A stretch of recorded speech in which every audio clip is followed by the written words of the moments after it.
Hello, hello, hello. Let's go ahead and get started. How is everyone doing? What y'all up to? What y'all been doing?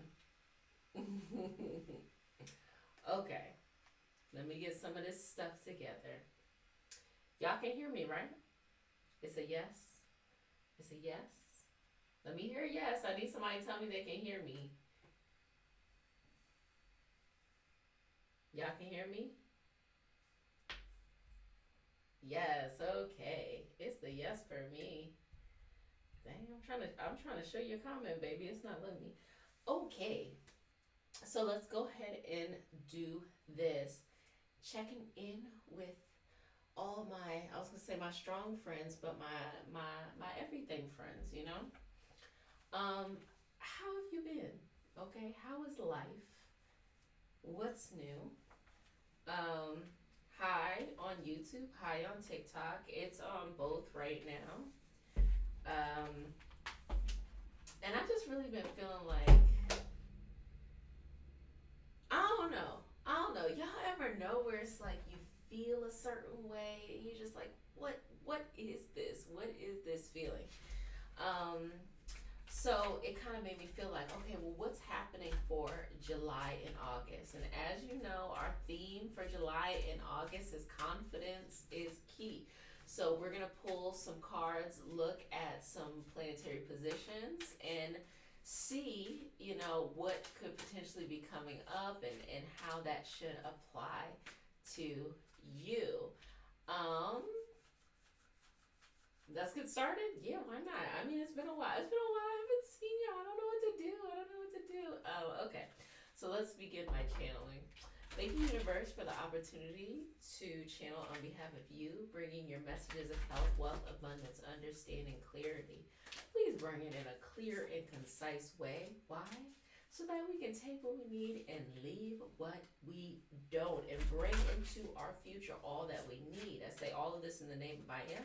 Ashe, ashe, ashe. Okay. So I was talking about confidence is key. That's the theme. And so there's going to be a special program on Patreon. It's a mindset training. So that's what we're going to be doing. That's what was voted on. But first card, just the energy of what's coming up. We have the letter and we have the fish. So this fish is really bringing like opportunity, okay? Opportunity. It's like, I'm gonna let you see it while I'm talking about it. You ever feel like there's, what's the saying? A lot of fish in the sea. There's a lot of opportunities, okay? That's going to be coming up. But here's what happens when you have a lot of fish in the sea. It's almost like you kind of do. I like to call it like a money grab. Like you want all of it when it's like you should really just focus on one or some or just a few. Kind of like being an expert, for one thing or some things or something like that, versus when you're all over the place. Okay, energy over here, energy over there, you end up losing the opportunity. Okay, you end up losing this. So what's coming across for this July and August period is there's a lot of opportunities that are going to be coming, but do not get confused. Do not want to focus on everything. Be over here and over there. Also, we have letter. It's almost giving like it's multiple levels. The first level is like you're rewriting this contract. If you all ever heard of soul contracts, y'all know about soul contracts? Let me know. Y'all know about soul contracts? I talked about it for quite a while. Basically, what a soul contract is a soul contract is the thought that when we come into this life, we have an understanding of the situations and circumstances that we are going to be facing. And so our soul consents to the environment in order for our soul to grow. Now, it gets a little bit more complicated and much more, we have to be much more delicate because people be going through real life stuff. Why would any soul be okay with that kind of stuff? But on a soul level, the energy and the understanding, the wisdom is different on a physical level. On the physical level, it's like, no, that's crazy. Not not finna do that, not, no, not never. But on a soul level, there is an understanding of, this is what my soul needs in order to grow and evolve. And it's two separate experiences. So the first level that's coming up is this soul level energy, okay? Let you see it. And the second thing is also a message. You're going to be receiving messages of opportunity. And I love this sun right here because a part of the program that's happening right now on Patreon, the Confidence is Key Mindset Training Program, is we are standing out in the sun. And so that's one of the exercises that's going to come up for this week, about receiving abundance, about feeling like you can have things without having to work. When I say work hard, I don't mean like you're not putting in the work for the things you want, but more of like, we do not have to create boundaries. We do not have to create these barriers that we must get over before we're allowed to receive in our life, before we're allowed to get what we deserve. So it's almost like you're redefining your soul's contract. Up until this point in your life, you've had a certain set of rules, stipulations, and ways that you do things, or you think things should be done. They no longer serve you. They are no longer servicing you for your highest vibrational good. And so you got to let them go. It's like, right here, you ready? A big fish in a small pond. That's the vibe that it's getting. Look, get too excited. A big fish in a small pond. You've outgrown a lot of these situations and these circumstances. You've outgrown a lot of these experiences. I used to dislike the concept of soul contracts too, but once I understood, it is a promise you make to yourself. It helped me get through the discomfort of the concept. Yes, very much so. A lot of this stuff is things that you have to realize on your own, versus a situation in which someone's telling you like, oh, you went through this, oh, it's okay, your soul decided to go through that. No, this is something you got to come to an understanding on your own. Someone else cannot go outside of you and say, oh, this is the reason why you experienced this, or this is the reason why you experienced that, because it might be triggering. It might be like, don't devalue this experience that I just had. Don't devalue how I'm feeling. And we're going to look at planets soon. And then we have the child. So this is the rebirth. This is the rebirth of you. When you're younger and you have these feelings like you're like, oh, I want to experience life, or, you have these big dreams. Y'all know about these big dreams? You're just like, oh, all these big dreams. And when you get older, you realize some of the dreams that you had were like, like the, but when you're younger, you put all your energy into it. So this is that second stage of that. This is that next level of that is coming into your life. You're being reborn. So it's going to be like a new you, essentially. But it's something that you can't control. So it's understanding that who you came to be up to this point, you did a great job. You did a fantastic job. But in order for you to get to the next level of where you want to be, you have to release, you have to surrender. And I've been saying this for at least a year or two. When that Saturn goes into Pisces, especially those with Saturn return in Pisces, that is the crisis of faith. Faith is not religion. We've had a conversation about this before. Faith is not religion. We understand that religion, there are rules, there are stipulations, and it's a community of people that are saying like, this is the rules in order to be in this, and you got to follow this if you want to be here. Spirituality is your connection to the divine, to the mystery that is out there. And faith is having a belief or having a connection or an understanding to your spirituality, to your path, whatever that path is for you. You got to, come to terms of what you believe is out there. But that's what faith is. Blind faith, in a sense of, you have to be connected to, I know the universe has got my back, or whatever you believe in. I know that the universe has got my back. I know that everything will work out. I know I got my own back. That's the energy that has to come up as well. So these are the things that are going to be coming up. And that's going to be really big starting March 2023. Oh, baby. It's going to be a thing. It's going to be a whole thing. So that's the energy. I'm going to start to look at some of the planets. Let me see some of the comments are saying. Yes, hey. Hey. What are soul contracts? We just talked about it. Lord, I feel like my faith is constantly being tested now. I don't want to see what's going to happen then. Okay, let me tell you something. It is not, when your faith is tested, it is not a punishment.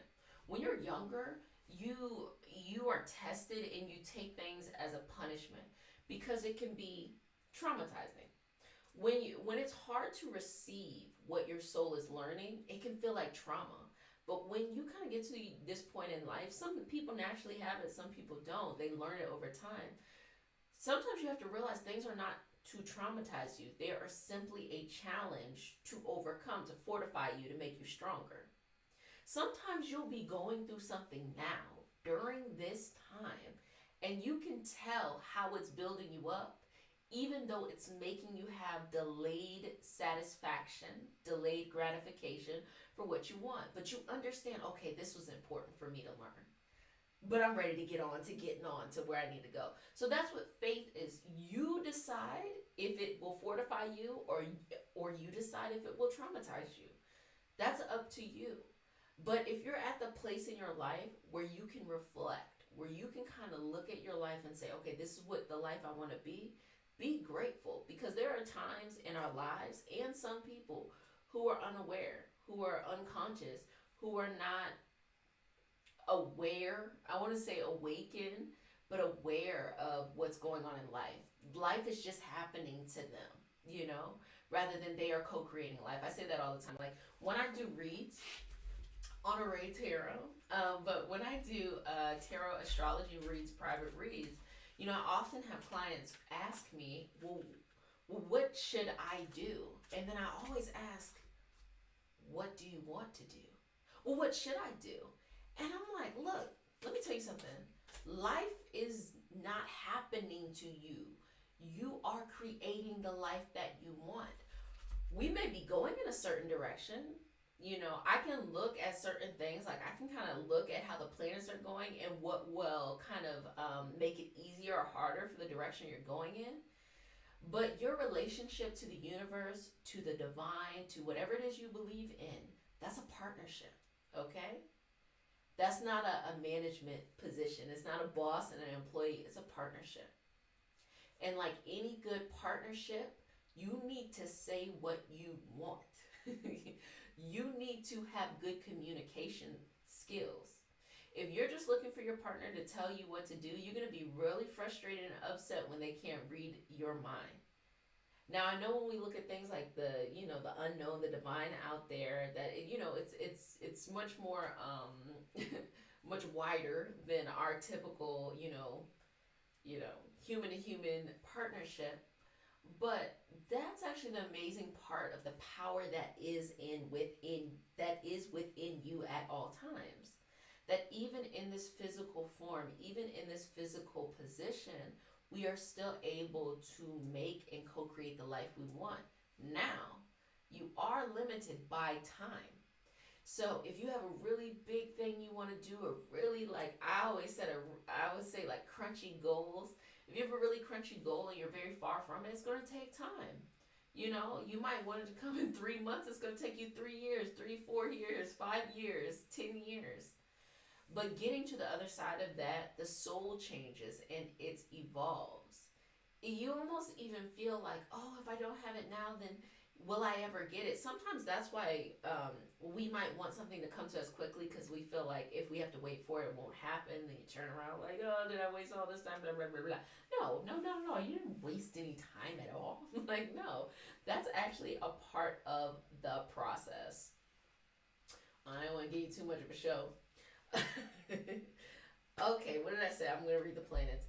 I had a breakdown earlier because I am feeling like I'm stuck and overwhelmed by everything, especially being a mother of a baby and a teen.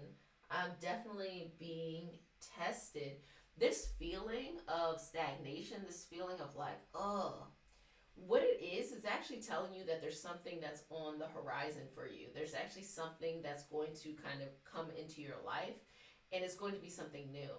And you won't be willing to put your effort into it until you're kind of fed up with what you're doing now. Does that make sense? Because this is what happens. A lot of times people will think of like relationships in like dating wise or working environments. And if it's not that bad, you might stay in a relationship past its prime. Okay, maybe y'all don't fight. Maybe y'all don't have, any issues, but maybe it's boring. Y'all don't really have nothing in common, but they not cheating on you. They not cussing you out. They're helping to contribute. But because it's kind of like, it's not that bad, you won't leave, even though it's not what's best for you. Same as the working environment. Oh, well, I make good money here. Management's not that bad. Co-workers, clients, not that bad. But I don't like doing this, but it's not that bad. Okay, if it's not terrible, you won't leave. So this is what the universe does. The universe says, this is the faith that I'm talking about. Trust in yourself. Trust in what you want and you desire. And everything will be taken care of until then. So you still have the good job. You decide how you want to, move on from that energy and things like that. But when you start saying, no, I don't want, I'm going to just stay where I'm at. I'm going to stay where I'm at. That's when the good job gets messed up. It's not fun no more. Like, it's just, it gets worse because the universe is kind of telling you it's time to go, it's time to go, it's time to go. So if you feel stuck, if you feel stagnant, it's because it's time to go. Even though you may not know yet where you're going. That's completely fine. Okay. So we're going to talk a little bit about what the planets are looking like. So this is a prediction for July, August. I'm going to say right now, we don't have a lot of planets in retrograde. We just came out of that post-shadow period of Mercury, and I always kind of highlight the Mercury retrogrades in the year. They typically happen 3, sometimes 4 times a year. Mercury, because Mercury is so close to us, so we feel it. Pluto right now is in retrograde, but we don't feel it because Pluto is typically in retrograde. Like half the year Pluto's in retrograde. We just like, it's just kind of normal to us. But the closer that a planet is, the more that we feel it intensely. And I'm definitely a Mercury ruled person. I'm very Mercury dominant, so I feel that very often or very strongly. So I always like to point that out. But right now we have Saturn in retrograde and we have Pluto in retrograde. Everything else is direct. I'm going to just throw this at you. It's okay if you don't know. You made me realize I actually had a dream and a goal in life and I'm working on it now. So thanks. Yes, baby. So happy to share that. I literally cut someone out today. Oh, I thought you said cut somebody out your life, but I think you said you cussed them out. Okay. You know what? Look, someone said it interesting. They were like, I don't settle on relationships. Makes sense. Situations or friendships. And I like to throw in family too. Because it lets you know that you do not have to put up with things that are not for your greatest good. That is not, for your highest vibrational good. It doesn't mean somebody needs to serve you, it's only self-serving and da-da-da-da. No. But also, you gotta be able to let go of the old habits that basically put a ceiling to you right here, okay? Now, if you want to break that ceiling and you want to go to your next level, whatever that next level is for you, some people are not going to make it. They're not going to come. New people will show up. That's the surprise. New people will show up and it'll be great. But they can't come with you. You cannot take everybody to VIP with you. You just can't. I'm sorry.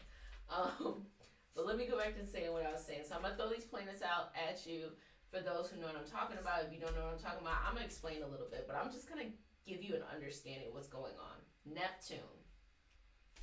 It's like the planet of fantasy. It's in Pisces. Neptune rules Pisces, so that's a natural position. Jupiter is in Aries. Jupiter is the planet of growth. Chiron is the wounded healer. It is the place in which we take other people's pain in order to heal ours. It's also a place in which we can kind of be a martyr. That's in Aries. It's going to be in Aries for a while. So we've been feeling that for a while. Neptune and Jupiter, they're going to move quicker than Chiron. Chiron takes years. So it's over time. Mars is in Taurus. That's giving very much so stubborn energy. Uranus in Taurus. Uranus has been in Taurus. It's going to be in Taurus. We'll talk about that a little bit.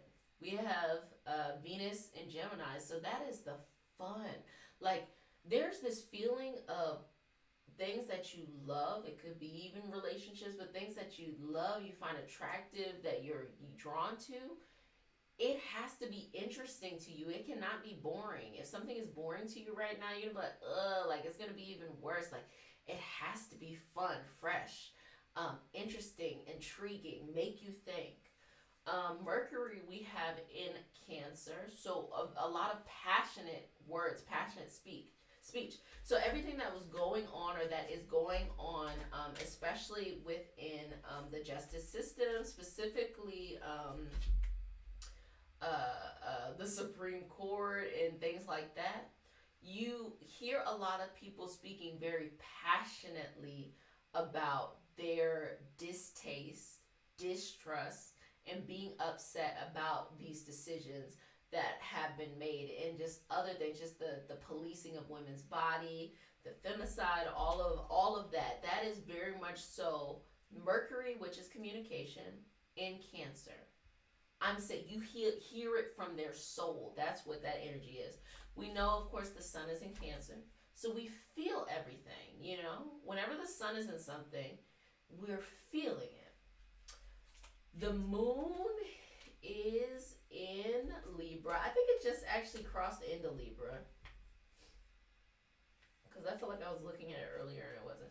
So the moon crossed into Libra. Moon changes every 3 days, okay? Moon is how we deal with people. And so that's really important. So I'm going to talk about maybe some trends that are happening right now, which is like when planets are in the same sign. So we have this Neptune in Pisces and this Mercury in Cancer. The Neptune in Pisces is like the illusion. It's fantasy.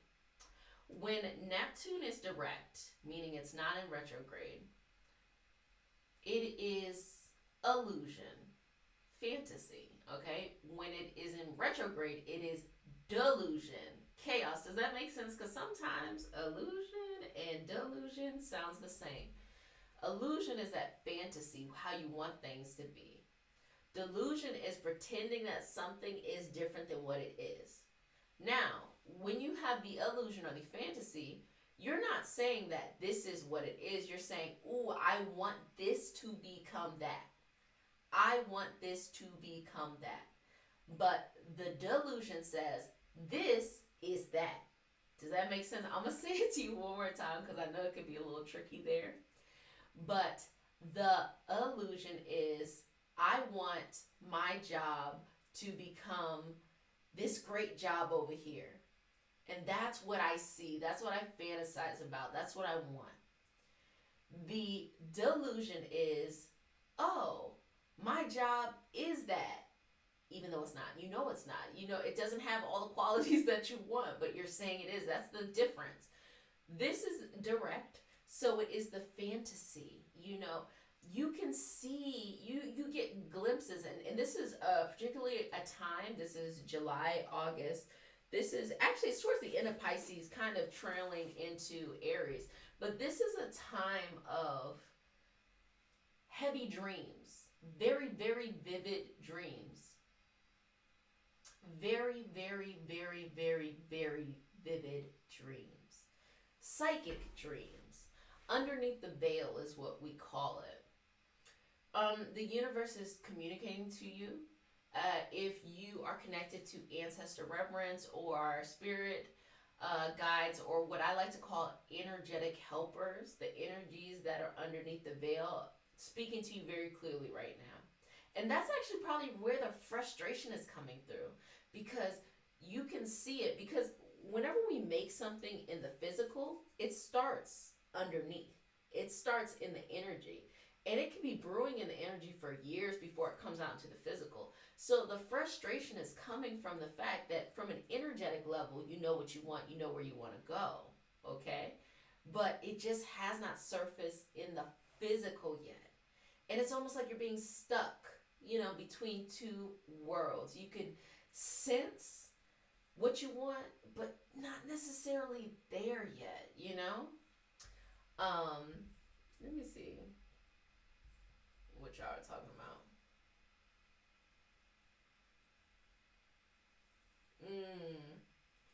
Okay.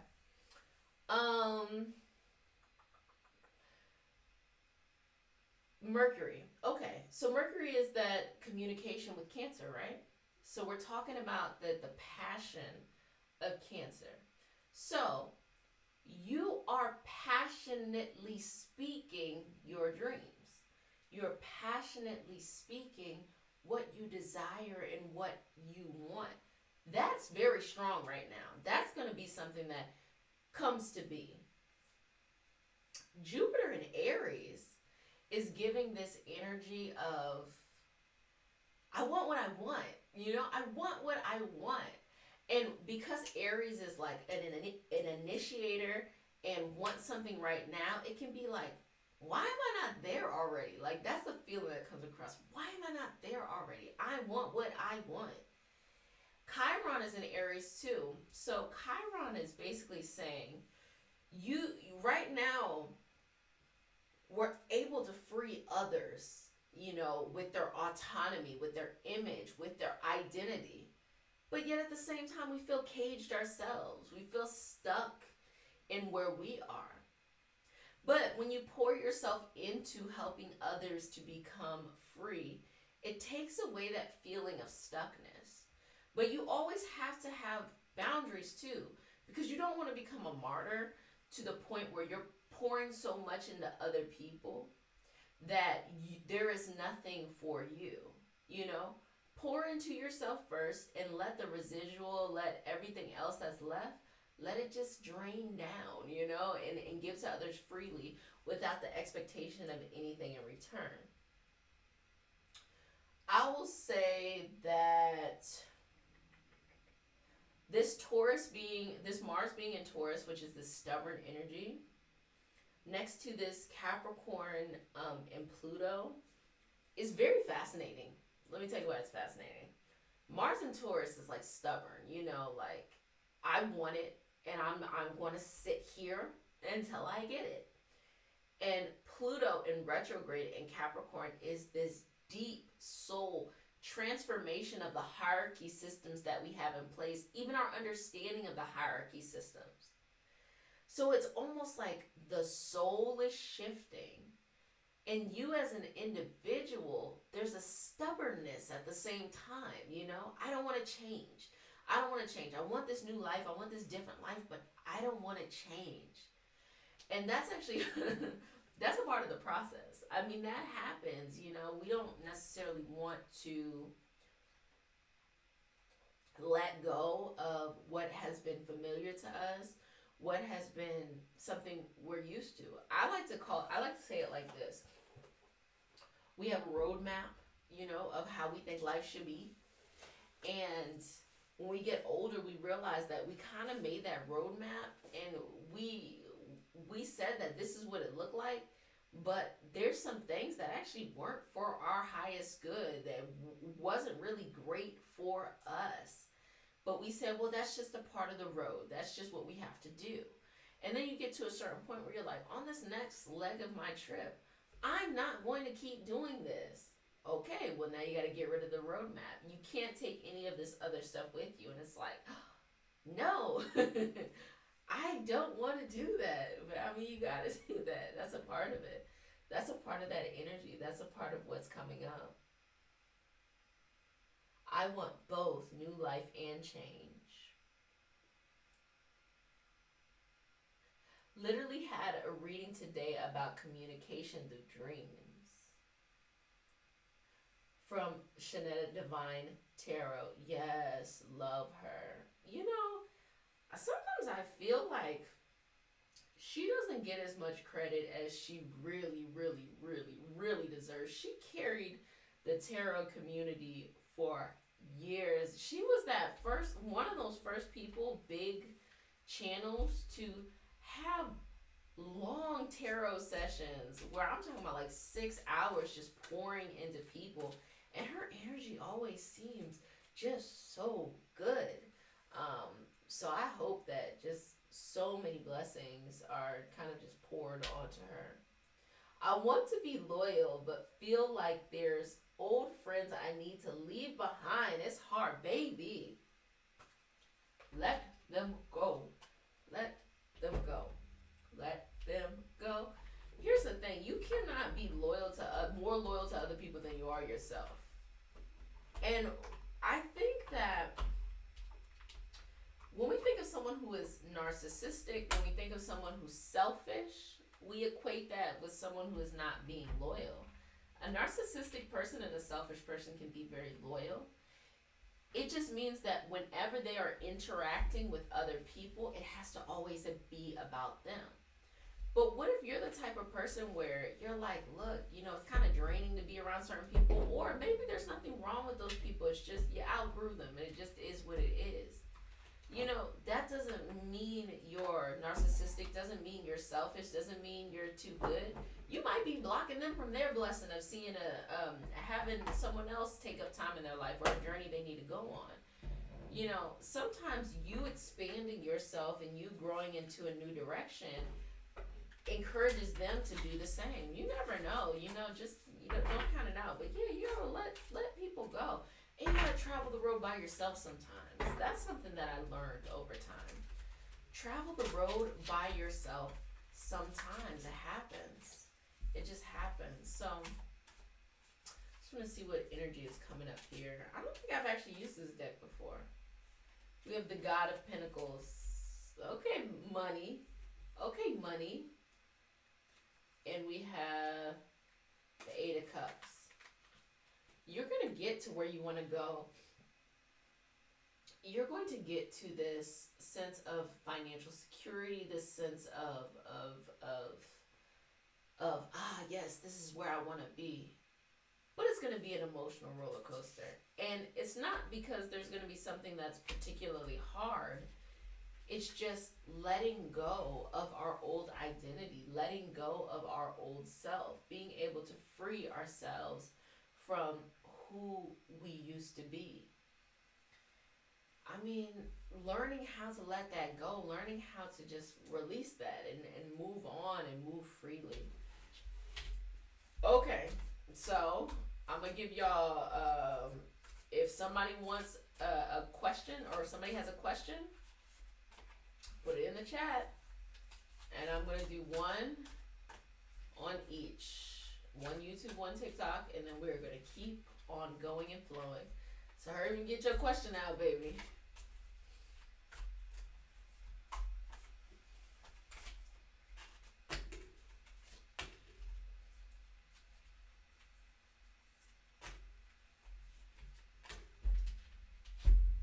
Things have to fall apart before it gets better. You have to deconstruct all of those things that you have built up over time.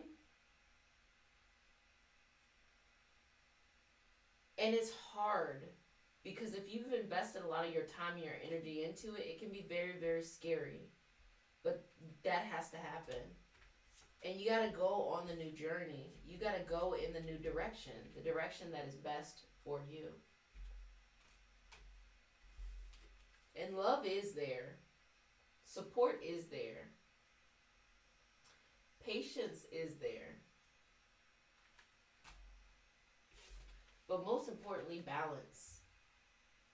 Balance, balance, balance, balance. Okay. Let me see who has a question.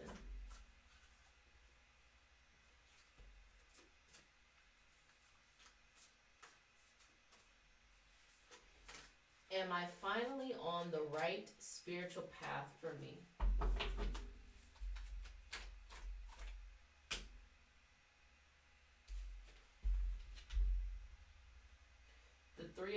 Cups, it represents having a community that supports you. So I think the answer is yes. I think that you are finding that you have things that are in common with other people. And the way that we live nowadays, it doesn't always mean that you're in person with someone. Sometimes you can be able to do things online with people, but I think you're finally finding a place where you feel really comfortable. Just started my spiritual journey and I feel very tired, more stressed than usual. Is that normal? Yes, that's normal, because the reason why it's normal is because we go through our life kind of being unconscious to things happening, and the moment we realize that's not cool, then we start to see all the times it's happening, and that can be very stressful, because it's like now you're being presented with a decision. What are you going to do about it? Well, what are you going to do about it? What are you going to do about it? It can be very tough. It can be very draining. On the other side, when you start doing intuitive work, intuitive training, and you start opening yourself up, oh my gosh, the energies will just be like, will totally disrespect your boundaries. Will not care. Will not care. Whenever I do intuitive training with my students, I always talk about, look, everyone fantasizes about wanting to be, or the people who are looking to develop their intuitive skills, or they're in the esoteric, mystical space, they might value, wanting to be a psychic, wanting to be an intuitive, wanting to be an energy reader, wanting to do this, wanting to do that. It takes a lot from your physical body. It does. For people who are mediums, so let me just explain the difference between people who are mediums, people who are psychics, people who are intuitives, and there's a lot of different categories. But a medium is someone who can communicate with those who have passed on. And sometimes they have different names and different traditions. Like if we go somewhere like South Africa, they're called sangomas. Here in the US, they call them mediums. They're communicating. And the culture itself will say something different, like communicating with your ancestors. Here we'll say communicating with your relatives. The psychic, though, maybe they do that as well. Maybe they have mediumship. But the psychic is being able to see something. So you could be clairaudient, clairvoyant, clairsentient. So being able to have smells, like that are associated with certain things, being able to have hearing, vision, all of these things. So that's more of the typical like psychic. An intuitive is someone who just has a sense of understanding and knowing of something when they shouldn't have that at all. What ends up happening to mediums, which is actually really interesting, mediums, when they really come into their energy, or if somebody's saying, I want to practice my mediumshipness, the energies around us, ancestors, relatives, things like that, they all start flooding in, and they don't care that you haven't had anything you haven't slept, that your life isn't balanced on the physical, because they're working from energetic principles. They don't need to sleep. We need to sleep because we're carbon-based species that are alive. Our soul is different. Our soul is communicating. But those mediums typically have looser boundaries.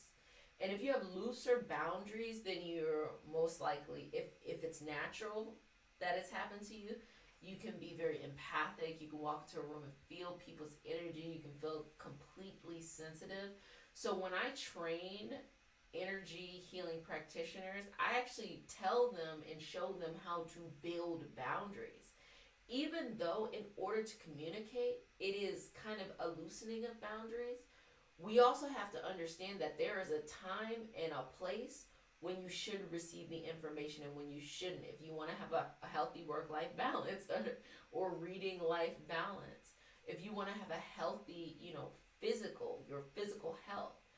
There are a lot of like really good, really strong mediums who suffer a lot of sickness because of that. It takes a lot.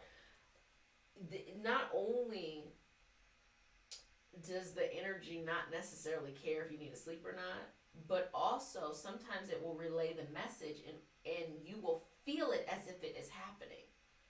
That's what I was talking about, that clairsentient, or the clairaudient, hearing those things.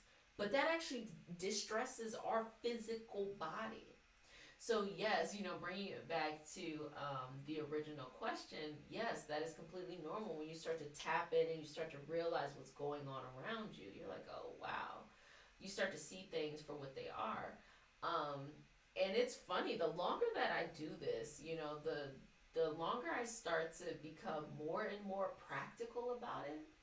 I think it's so amazing that what attracts people into the spiritual community is this kind of like very much so woo hocus pocus conspiracy theory, like hidden knowledge, da, da, da.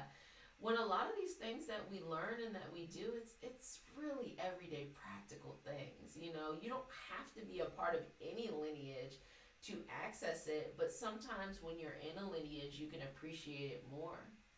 And if anything, it is to preserve and to show reverence to the cultures, especially the indigenous cultures around the world, that have really, laid the foundation for a lot of these practices that we take now and that we can use now, in modern day.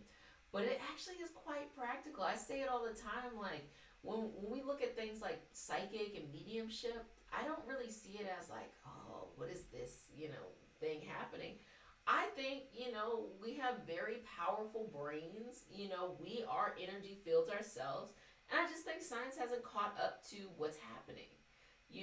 Like maybe in the last 10, 20 years, like science finally started to monitor what it looks like when someone is meditating. There was a study that said monks who meditated their whole life, like the whole journey, and they're like looking at their brain activity as they're meditating. It actually changed the functionality of their brain. So their brain actually appeared to be much younger than what they were, And so that is completely fascinating. Also, being able to communicate with those who are, have already passed on, or ancestors and, energetic helpers and things like that. That's probably a human phenomenon that some are just born with and some learn how to kind of tap into. It's not as like conspiracy theory, hocus pocus. I just think it's probably a part of our species, just things we can do. The Lover's card came up. So for anybody who is seeking love, this is actually a time of a very, very interesting, passionate love that will be showing up. Can you talk about being a medium times free will? It is common to hear we need to work as mediums. No choice. However, we also know about free will. And how could we... Is it conciliate the two? I think it's consolidate the two. Thank you. Well, this is what I would say about that. I would say that when I was younger, I had the, I'm going to call it the gift. I had the gift of hearing. So I could hear certain things. And when I was younger, I was like, fuck this. I'm not doing this. I was like, I'm not doing this. No, thank you. No, thank you. I was like, God, universe, whatever, give me something else, because it ain't going to be this, And so then that turned into intuitive work. And as I started to train more and more, I started to develop stronger boundaries so that it became my choice when I wanted to engage and when I didn't want to engage. And it's so funny because the people in my everyday life, they know what I do. And before I started doing it professionally, I was so drained all the time because, there's no professional boundaries when it comes to the people in your life. They just, ask you as many questions as they want to, and you give them that insight, but then they want you to, be a friend too. And then, but you're not kind of getting the same thing back, or you're not getting that boundary or that space, back. But as time has gone on and I started to teach other people, I started to realize, like, nah, you gotta have boundaries. You don't just have to, just because you have a gift doesn't mean that you have to, that it is imperative for you to have to speak on it at all times. Um, I'm a really big fan of Tyler Henry, the Hollywood medium. I really like to follow all of his stuff, and it's so cute. He goes live on TikTok. Um, and it's so amazing because, of course, people are asking, like, oh, communicate with this person, that person. But what I found that was so amazing is he was just talking about his process. This is what's going on. This is what's happening. And he actually brought this up about, are you obligated to have to share your gift at all times? And he was saying, like, look, I do this because I want to, but no, I am not obligated to do this. So yes, you can have boundaries, Sometimes I'm a really big history person, so I try to kind of pinpoint in history where this concept came from, that if you have this gift, that you have, or any gift, outside of this as well, that you have to share it whenever people want it. But I actually think, I think it probably came from when you're a child, and if people around you know that you have a certain gift, they may kind of take advantage of that. They may force you to continue to work and work and work and work for their own good. I have my sister-in-law, and she has a powerful mediumship energy, and she decided that she no longer, she didn't want to do that. She didn't want to have that when she was older, because when she was younger, she's Brazilian. She came up in, I want to say it's candomblé, but it might be, it's not candomblé. It's, when it comes to me, I'll let you know. And a part of the practice was being in a trance-like state, and her being able to communicate with relatives who had passed before. And then people just started to use her, because, of course, can you imagine you're a grieving mother, a grieving relative, and you see this person, and, like, you don't care if they've had enough sleep, or if their energy or their health is balanced. Just the idea to talk to your relative again, might feel really, really, really, really strong. But over time, she was like, nah, I'm not going to do this. And that can kind of turn people off as well. But no, you 100% have the right, if you would like to. And if you don't want to, you do not have to.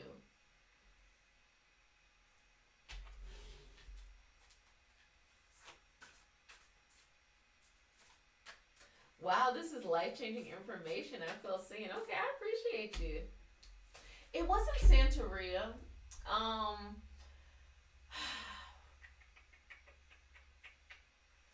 Because I'm thinking about where it would. Oh, hey. Oh, hey, Ari. Hey, baby. It's not Santeria, because that's not necessarily the region I'm thinking of. I gotta think more, but it is from the Ifa African diasporic tradition. I just got it. I think it's called Ubuntu. I have to look it up. I gotta remember what it's called. But no, it's not Ubuntu. It's called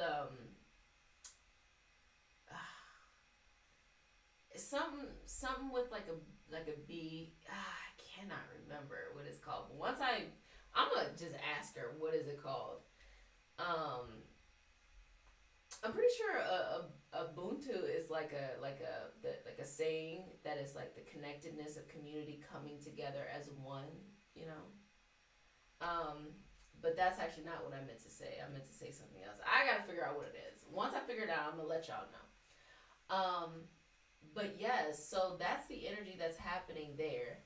Let me see. I know this is like a common subject, but what's your take or experience with tapping into Akashic records? Akashic records are really interesting because I've actually heard it explained several times. I've heard people say that the Akashic records are separate from like this kind of understanding of the universal records, like this, and I'm not saying it's called universal records. I'm just saying it's like a concept that there is, everything that has ever, existed, uh, is one thing, and then the Akashic records is kind of like your particular soul on a set of lifetimes being able to go and access that. I strongly believe that, depending on who you ask, they'll probably say something different. And I think that, you know what it is? I have a little wardrobe malfunction. But like, I feel like what might be happening is that it probably has a different saying in different traditions. It might be just called something different in different traditions, but the concept is basically like your soul is going and looking at its past souls and its past life and receiving information from that. So I think it just depends. I've gone to workshops in which people would go and they would go into the Akashic, like they would create. How did they do it? They did it like this. Like we were in this big circle, and he would go into the Akashic records or go access information on behalf of a person, and then bring that knowledge back. I'm sure you can as well. But yes, like unity, exactly. Such a beautiful term. Yep. I thought it was candomblé, but I think it's something else. I think it's something with like a B. Once I get it, baby, I'm gonna let you know. But Akashic records, yeah. He would go and access this information, and then he would come back and share the information. This is y'all, like, this is literally what I think. Okay, this is as someone who does this professionally, as someone who's had a long time of training. I think that there is a lot of concepts that are the same concepts, but depending on the culture or the tradition that you're in, we just call it something different. I really do think that. My grandma used to say there is nothing new under the sun. I really do think that. So I wouldn't be surprised if Akashic records have another name in another tradition. And sometimes we have so many so many terms that it's like, oh, this, and that. And I think it is important to preserve culture. I always felt that way, especially when we pay respect to our indigenous cultures around the world. Like, it's really important to cite culture. You do not want to come and reinvent something and then pretend like, you're the first person to ever think about it, when there are many, many people of many indigenous cultures around the world who were persecuted for carrying this sacred knowledge for a long time. And then here it is, you get to, run around and just say like, oh, okay, I know this. I'm like, oh, it just came in my head. No. My grandma said, ain't nothing new underneath the sun.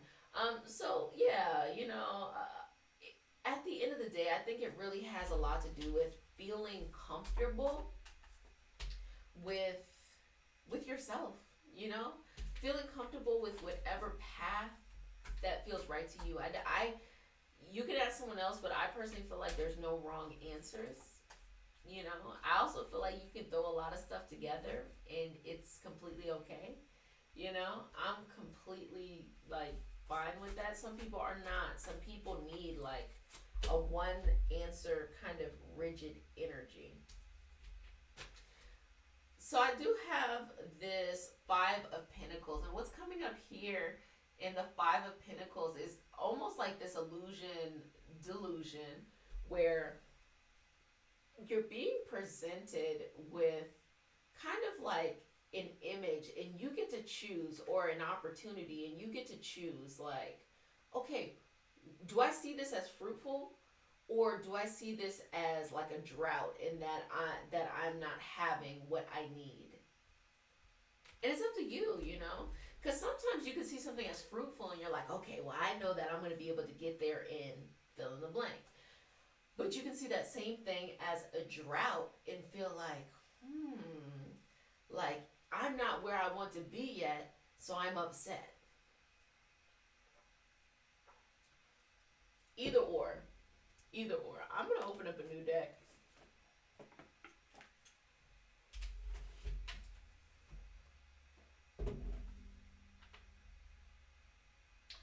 I know she is controversial to many, but I really liked reading Sylvia Browne's explanation of the Akashic Records. Sylvia Browne, I am pretty indifferent about Sylvia Browne because, I mean, look, she did predict COVID. Like, she was spot on with COVID in a eerily freaky way, but I mean, that's a part of what's happening. I can't stand Till Swan. I can't stand her. As soon as you said, I know she's controversial, I was like, I know you're about to say Till Swan. But no. I mean, yeah, it was interesting. I read that portion. I was like, oh wow. But here's the thing: when someone is I don't want to tell you a second why I don't really like Till Swan. When someone is a medium, they are receiving a lot of information, and it is really, really tough to separate when you're receiving those messages a universal message and an individual message. Super hard to separate. And the way that it comes across, you as the person reading, you have to then go in and be like, okay, wait a minute. What is the message that's being presented to me? And it's almost like you are essentially an interpreter of that information. So I could definitely see that. Teal Swan. I think, and I hope y'all all had an opportunity to watch the Deep End, because when I say I watched that documentary, it's on Hulu, the Teal Swan Deep End. And when I say I was surprised 0%, I mean, it just gave off cult vibes. Like, it really did. And you all know, like, I've been talking about this for at least 4 years about the guru syndrome. And I would tell people all the time, you know, like, you gotta be careful. You gotta be careful, especially in much into it only this month. You gotta be careful of how community is. Now, I think when it comes to her, I think when you're on the outside, I think the things she says makes sense. Like, it makes sense. But I think it's those who start getting closer and closer and closer, you can tell that she's an unhinged person. Like, you really can. But there's a lot of gifted people that kind of follow that same message. Like, you remember John of God, you remember him? The Brazilian healer, he was able to do all of these trance healing sessions. He wasn't using any anesthetics. He wasn't using like barely any sterilized stuff, and he was able to help. But who was he? Who was a huge predator, and a lot of times, unfortunately, like, men kind of end up being these predators. So, like, when I was watching the Teal Swan documentary, I was like, okay, I mean, when she was talking down to men, I was just like, okay, I mean, I'm not mad at you for that. Like, I'm like, not that I'm saying it was wasn't right, because a lot of the people she was around seemed very sweet natured, so it was like a little bit hard to watch. But then at the same time, I was just like, I mean, a woman in power, I can't be upset with that. I really can't be upset with that. But, you know, a lot of people don't know how to handle power, and that's the problem. That's that guru syndrome. Not to kind of disrespect the origins of the term guru and the understanding, but the modern day kind of use of it. Not to say that there aren't conversations that need to be had within the yoga community and the gurus that were there, but still respecting the legacy that, you know, came in to this understanding. But yeah, people start power tripping. And I think what kind of made me, you know, what validated exactly what I felt about her was in that portion of the documentary. Now, granted, I totally understand that they've been filming. I think it took them, it was like either 3 months or 3 years or something like that. So I totally understand you get comfortable with the camera crew. You don't even know what you're saying. it's a little bonkers to me that someone would let somebody, be all in their, life like that. But okay. But when she told the one of the guys, what was his name? If y'all know, let me know. The documentary's on Hulu. It's called Deep End. When she told one of the guys, like the original guy, it used to be her man.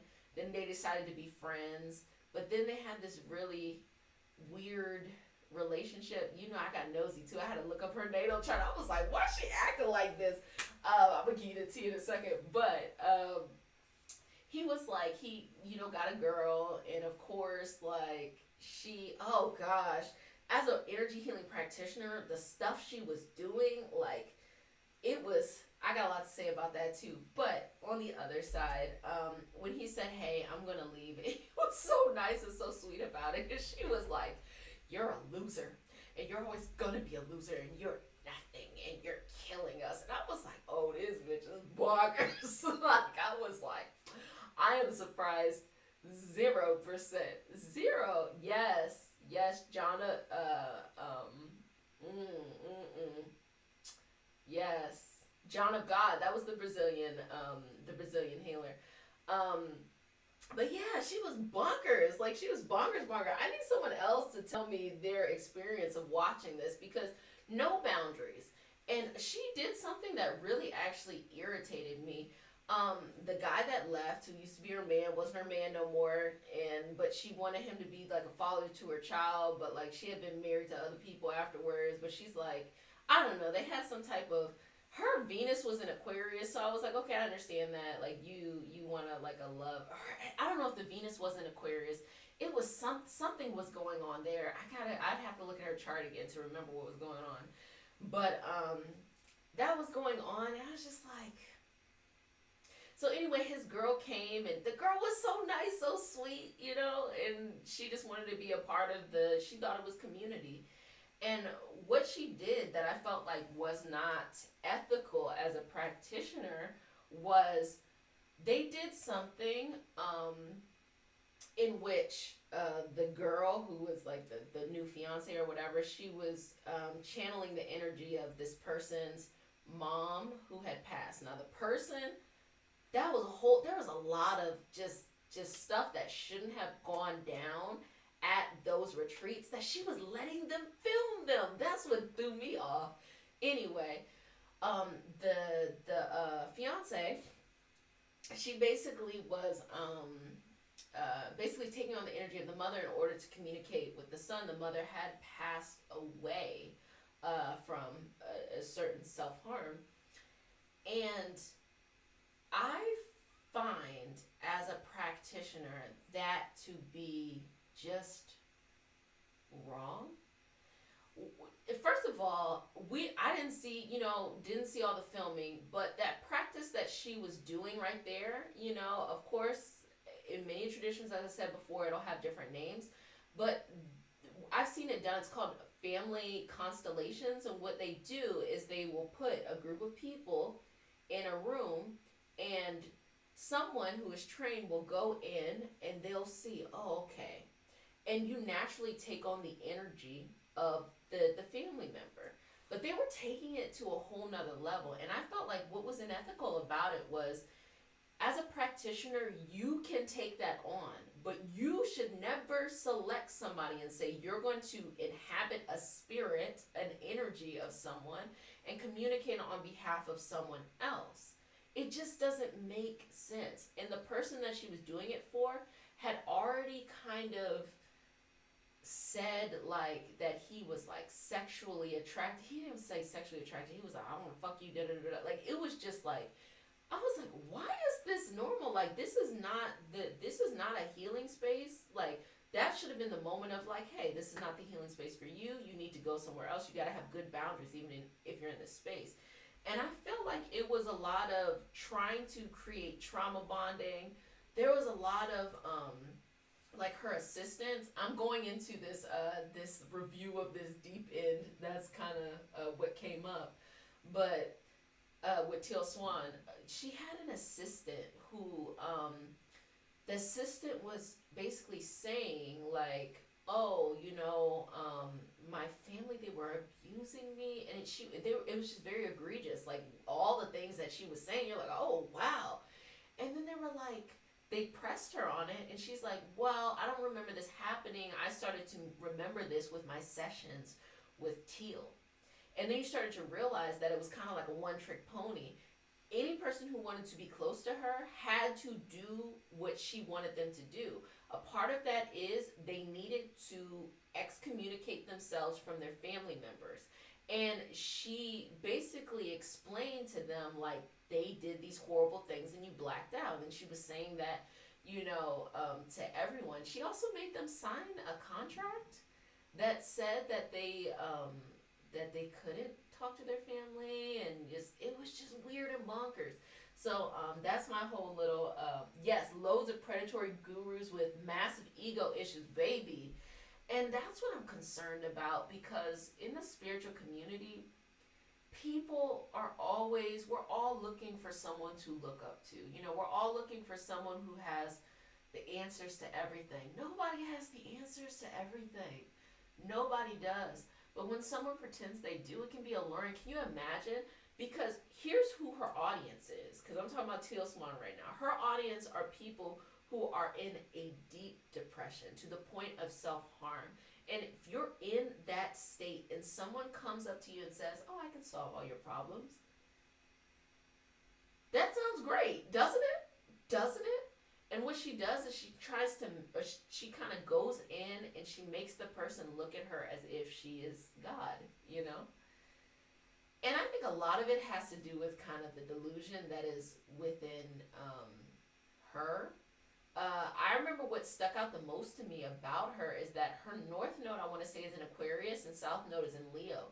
And she's stuck in her Leo energy. Like, she's not supposed to be the leader. She's supposed to amplify others. So that's probably what's going on with her. I had to rewind the video so I could watch it. It seems like something people lose focus on, the ethics in practicing certain events. It's sad the amount of like spells and such on TikTok where people seem to not think about the karmic repercussions. Oh my gosh, baby. Let me tell y'all about this.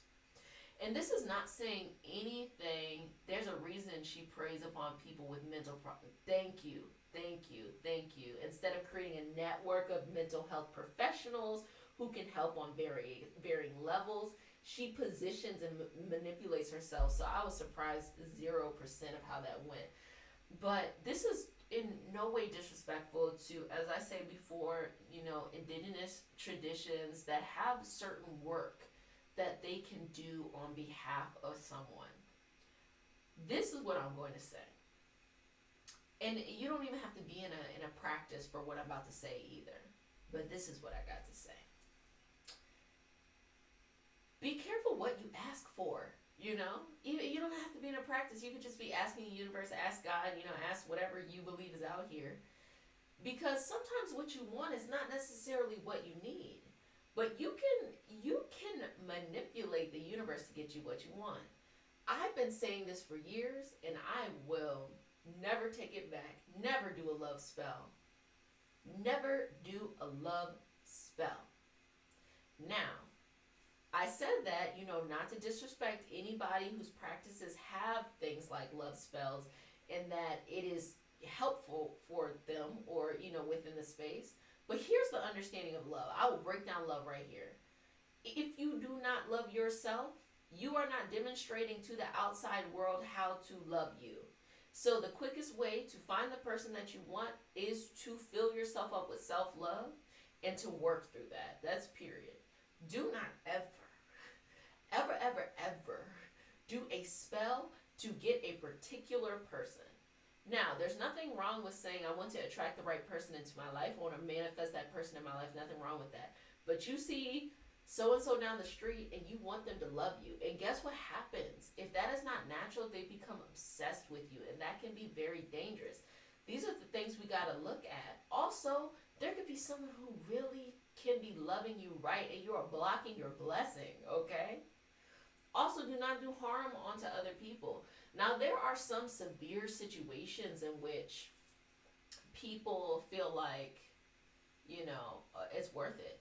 But understand, with how energy works, what you put out there will come back to you magnified. And what happened back in the day is that practitioners, would do something, put a, we'll say, put some bad energy, I'll say it like that, onto somebody else.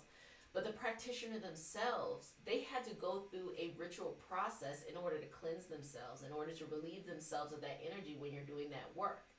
Now, like I said, there are some traditions and there are some situations where I totally understand. If we look at the U.S. and we look at people who were enslaved and forced and, into slavery and things like that, they had no means of protection. So some of the things that they could do was take some of the things that they had as they were coming, over, and use that as their only means of protection. So putting a root on somebody, doing these kind of hexes and stuff like that. But that's an extreme example. And like, I totally do not blame them. Like, somebody literally just like abducted you and now has forced you into, labor for the rest of your life, and it's torturing you. Like, I completely understand the logic of that.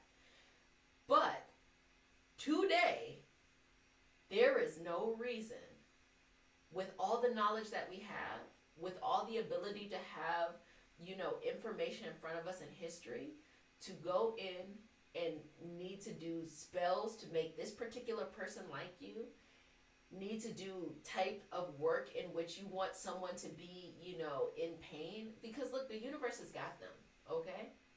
And when you dip and dabble in that kind of stuff, you kind of have to, as I said before, you have to cleanse yourself. You have to, like, the energy starts to surround you. You start to have that around you all the time. And I don't think it's worth it. That's just my opinion on it, And someone had asked earlier, we do like shadow work and stuff? Yes, we do shadow work. We do light work. But me personally, I do not remove curses. I just don't. I can like connect you with someone who can, But it's almost like, can you imagine that you go into a house that is completely just like messed up, Like, it's just extremely dirty. Like, maybe it's like has a lot of like pests and stuff in there. I don't want to equate people's energy to this, but sometimes it's like that. What do you have to do? You got to go in there with your hazmat suit on. You got to do all that work. And then when you leave, you can't take that suit and go into your house. No, you got to take that suit off somewhere else. You got to cleanse it. You got to cleanse yourself and all of that. That's a lot of work, a lot of energy. But there are traditions that can totally help you with that. But I don't do that because that's not the energy that I want to be surrounded by all the time. I'm not even going to lie. Sometimes having individual clients, though I like having guiding one-on-one, I feel like I can personalize what we're talking about. It can be very draining. Like before I step into a session, I start to feel what someone is experiencing, sometimes a couple of days before, and I can feel the energy. And some of the themes that they go through start to pop up in my life. Before, it used to be very physical. I physically felt different. And I would have to ground myself very, very strongly. And then I'd get into the session and we can, talk through it. But it's a lot. It's a lot of energy. I know we just kind of went down that rabbit hole there. But yeah.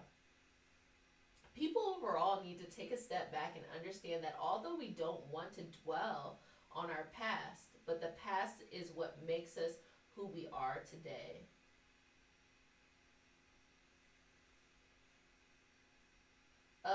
Witchcraft is a whole lot of work, but when they really deserve it, it will act as their karma. I don't think that there's any, and I want to make a disclaimer. I don't think there's anything wrong with people who are witch divination work, you know, a lot of our indigenous traditions, they were labeled as such, and there has been this reclaiming of that. So there's no wanting to vilify people and things like that, but it also means that if you take up certain practices, you must have the knowledge. And sometimes people will get on the internet, they learn one spell, and they run with it without understanding the repercussions of what will happen. One time I had a cleansing that cleansed a situation, and it cleansed a whole lot of people out of my life. And it was just completely hilarious because I was like, oh wow. I didn't expect that to happen. But this stuff is powerful. It works. It definitely does work, but make sure it is for the greatest good. And also, you know, we don't have to play judge and jury. You know, if someone wrongs you, someone does you wrong, simply ask the universe, remove me from this environment and give me the opposite energy, you know, 3, 5, 10 times fold. I don't care what happens to them. But when we get super invested, what happens to somebody and this, and that, you know, on a one-to-one, I'm not talking on a systemic level because I do believe we need to hold people accountable on a systemic level. But on a one-to-one level, we can let things go and we can move forward, and we don't have to stay stuck when, you know, maybe somebody disrespected you in the way that you know, or somebody try to, you know, steal from you or something like that. Like, you know what, they're gonna get theirs. And sometimes people will bait you into things as well. If you don't know what exactly you are doing, you are going to make a mess. I know that from years of experience. Yeah, that happens. That happens.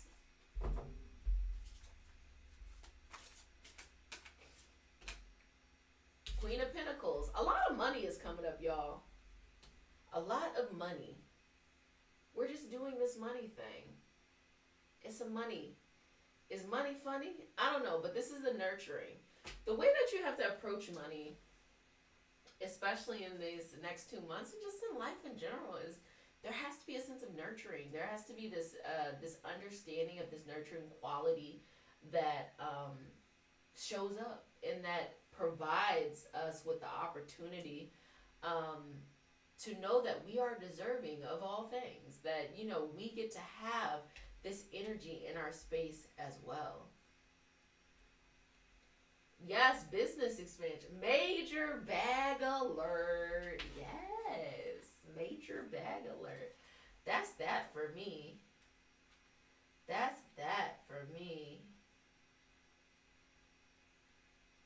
Sometimes people try to share facts from their past to get a person they meet to understand them.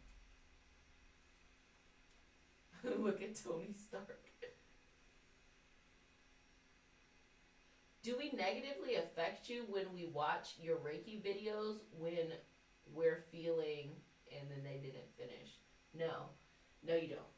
I knew when I was beginning to share in the space that I love distant sessions. Like it was a way for me to be able to help people more than just one-on-one. Because, you know, if it's one-on-one, it's just one person.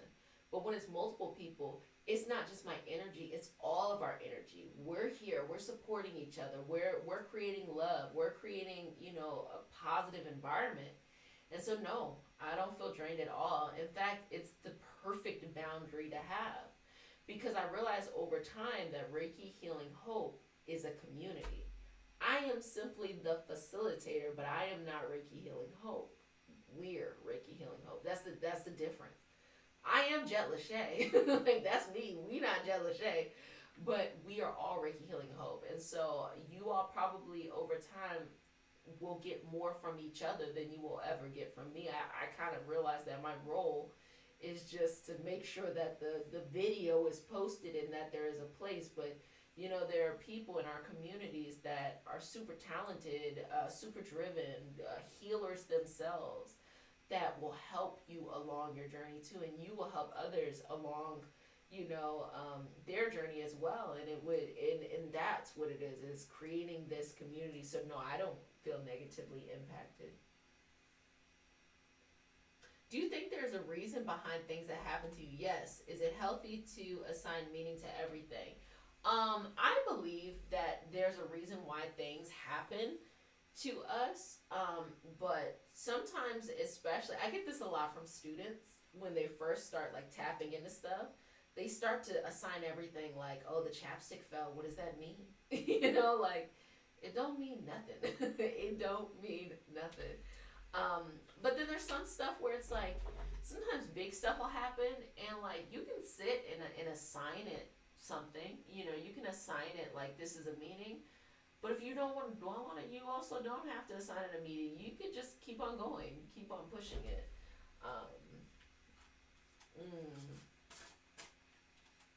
Aw, thanks, babe. You start a new job? Congratulations. That's exciting. Let's see what else is going on. Seven of Swords, you gotta run with what you got, okay? And don't stay stuck anywhere. Temperance, it is all about that balance. Balance in life. If I could kind of share anything with people, it would, or make people see this the way that I see it, it would be this. You're so strong. Like you're so, not even so strong. I'm gonna say this. You're so powerful. You're really, really powerful. Like you can literally create whatever you want. It takes time, so you can't, if you're impatient, you're impatient. What are you gonna do with that? But you're really powerful and you can create whatever you want. And so many of us go through life without recognizing our power. And we so easily give our power away. That's why I use that Teal Swan example, because that's an example where someone is giving their power away. The soul at that moment, for those people who are typically attracted to her, is trying to decide, what do I do next? And in that moment, the soul then needs to realize, there is a path here that is totally different from everything I've experienced in life. I do not need to continue all of these old karmic cycles. I do not have to stay in all of this stuff that no longer works for me. And I'm just going to bet everything on myself, and I'm going to start over fresh and anew. And then the power comes to you. But what happens with that example, with her, was she sees that and she wants people to assign their power to her. That becomes a problem.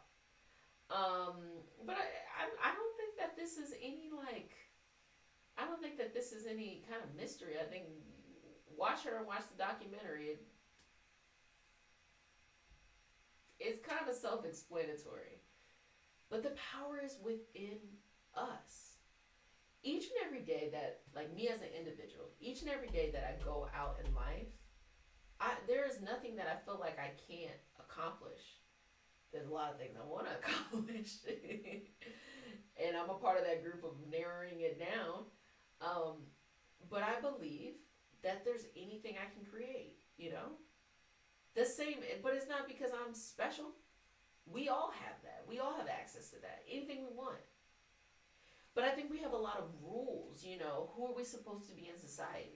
Who are we as an individual? Who are we in our family? Who are we with our friends? Who are we in relationships? Who are we at work? Who are we in our mind? That there's all these rules that we're trying to follow, all these rules at one time, that we're giving our power away everywhere. When we really focus on self-love and loving ourselves and filling ourselves up, we can only share light with others. Like, if you notice, I love talking, to you all. We could talk for hours, but I have my boundaries. I'm not gonna be live 24/7. I got a life. And there's nothing wrong with sharing this community space, but it's just understanding, like, we need different things at different times, right? Like, we need, you can't have access to me at all times. I can't have access to you at all times, because we have to have different boundaries. Because it is in those boundaries where we can take care of ourselves, where we can nurture ourselves, we can grow whatever it is that we want to grow in our life. Drop game, boo. I appreciate you. Do we create our suffering, or is sometimes suffering part of life's moments that are inevitable? That's actually really fascinating. You all remember that book, The Secret, and then it became a documentary, and then the author, somebody asked the author during an interview, it was like there had been like a natural disaster that happened, and they asked the author, they were like, these people, you're saying that you will things into your life. Everything has a meaning, essentially. Did these people, like, why did this earthquake happen to these people? And they said, well, there must have been something in their energy that willed it to them, and that's when they started going left. You're like, what are you talking about? Like, that's... These disenfranchised people willed a natural disaster to come into their life? No. But what I am saying about that is that, meaning like they willed this suffering because there's something in them. I like to look at it on multiple levels. I look at it as the individual level, okay? Just me, myself, and how I talk to myself. The interpersonal level, me and my interactions one-on-one with people or in like small groups, like one or two people just one-on-one. And then the systemic level. Who am I in this space? I am this black woman. I am this mixed heritage woman. I am this Korean American woman. I am this gay woman. I am all of these, things that come into this experience. So because of that, it's different. My everyday life, I feel in control of the things that I experience. I can't control everything, but I do feel in control of the things that I experience. On a systemic level, I understand that I am a part of a group or groups or identity in which the rules are different on a systemic level than me on an individual level. And I think that's what people lose. People a lot of times lose this in the spiritual community. It's separate. It's separate. It's totally separate. So those who were, like the example that I was talking about those who were enslaved and things like that, or, you can think of the indigenous people of the Americas and all of the laws and legislation that was placed on stealing land, killing people, not allowing them to practice their traditions, sterilizing women, stealing their children. We can think about the Japanese internment camps. Remember those? We can think about slavery and what happened then. We can think about any of this otherness. I'm just using the example of the United States. I have not even expanded it. Did any of these groups, did they, bring that suffering into their life? Did they attract that? No, not at all. People did that to them. We cannot blame the victim for what someone did to them. That's on a systemic level. So that's why it's super important. I'm a big history person. It's super important to understand the full history of things, to understand how it impacts on a systemic level, and how we are responsible for understanding and communicating on a systemic level, okay? So that we understand our power there. We cannot give it up. You know what I'm saying? But then, when we go and we look on an individual level, regardless of the identities that I hold, nobody is about to tell me what I can or can't do. There are certain, things that are in place. I realize, and I can speak on this as an entrepreneur, I realized that when I was in the workforce, there was a cap on what I could do, the way I present. A black woman in this space, expectation is I'm here to be somebody's helper, here to, do this, and that, X, Y, and Z. But as an entrepreneur, there's no cap. So when I left, I was like, boom, income, double, right? Because it's just different. So I understand on an individual level that I can control that. But if I was to go back into, from a systemic level, if I was to go back into the workplace, then I would face that same ceiling and have to go over that. So I know that a lot of people, when they say suffering, they may not necessarily mean that, but I like to separate the two so that we understand that there's multiple things happening at one time. Now, I think the way that the question was asked was, do we, attract suffering into our life, or does suffering have meaning? There are certain things on an energetic level. Now, this is different from the individual and the systemic. This is the energetic level. There are certain, it is not all the time, you just have to, do the work to realize, is this relevant in your life? There are certain karmic cycles that we come into this life. Our soul incarnates into this physical body, into this life, and lives out. And sometimes that can be health situations. And you really see it earlier on in life too. And you can find it in astrology. You can find it in your south node. So it shows up in health issues. It shows up in anything in which we were feeling very vulnerable, being taken advantage of, feeling neglected, or just things that are difficult. Sometimes our soul comes into this experience with that because we've faced many lifetimes before where that's the theme and it's time to move on. Sometimes our soul is trying to teach us something.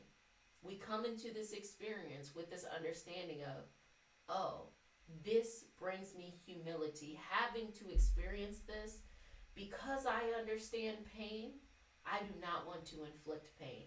Because I understand pain and I learned how to get out of it, I can now help somebody else get out of it. Because how do you feel, if you're trying to overcome an obstacle and somebody learned about the obstacle and they read how to do it in a book, versus somebody who real life went through something and they said, this is how I had to get myself out? You want to go with the person who has the real life experience. So the answer to that suffering, does all suffering have meaning, or do we attract that into our life? It just depends. It just depends. And that's what I mean, where it's like we have to hold ourselves very accountable as an individual and accountable as a person in society as well. The healing that comes from that level. We have healings on multiple levels. Me, I'm just going to speak for myself. Today, how I feel about, things that were uncomfortable, they all led me to where I needed to go. Me becoming a healer was me having these long-term chronic issues that I just couldn't find the answer to, and then I just went down this spiritual path. So they had a purpose. They were actually bringing me to where I needed to go. In many experiences that I experienced, like things that I cannot even share, I feel like are things that made me realize oh wow. It helped me to see a perspective, different perspectives, different understandings. It helped me to be connected with others in new ways. That's how I look at it. Now, you as an individual, you get to decide how you feel. That's where I'm at right now. Exactly. Especially as people. Rebuke what you do not need. Welcome that of which amplifies you. I'm not mad at that, okay? They hit you with a rebuke. The Ten of Cups. What you want is on the horizon.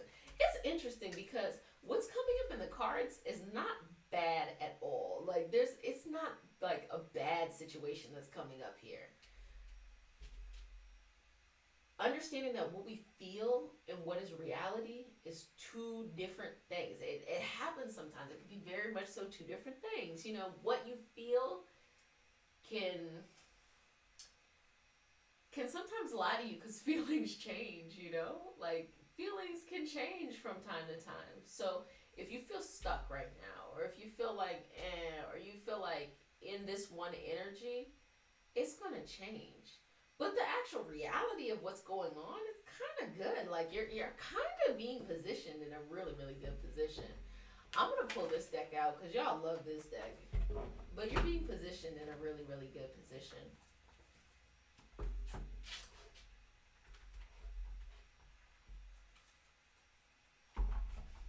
How are we feeling, everybody?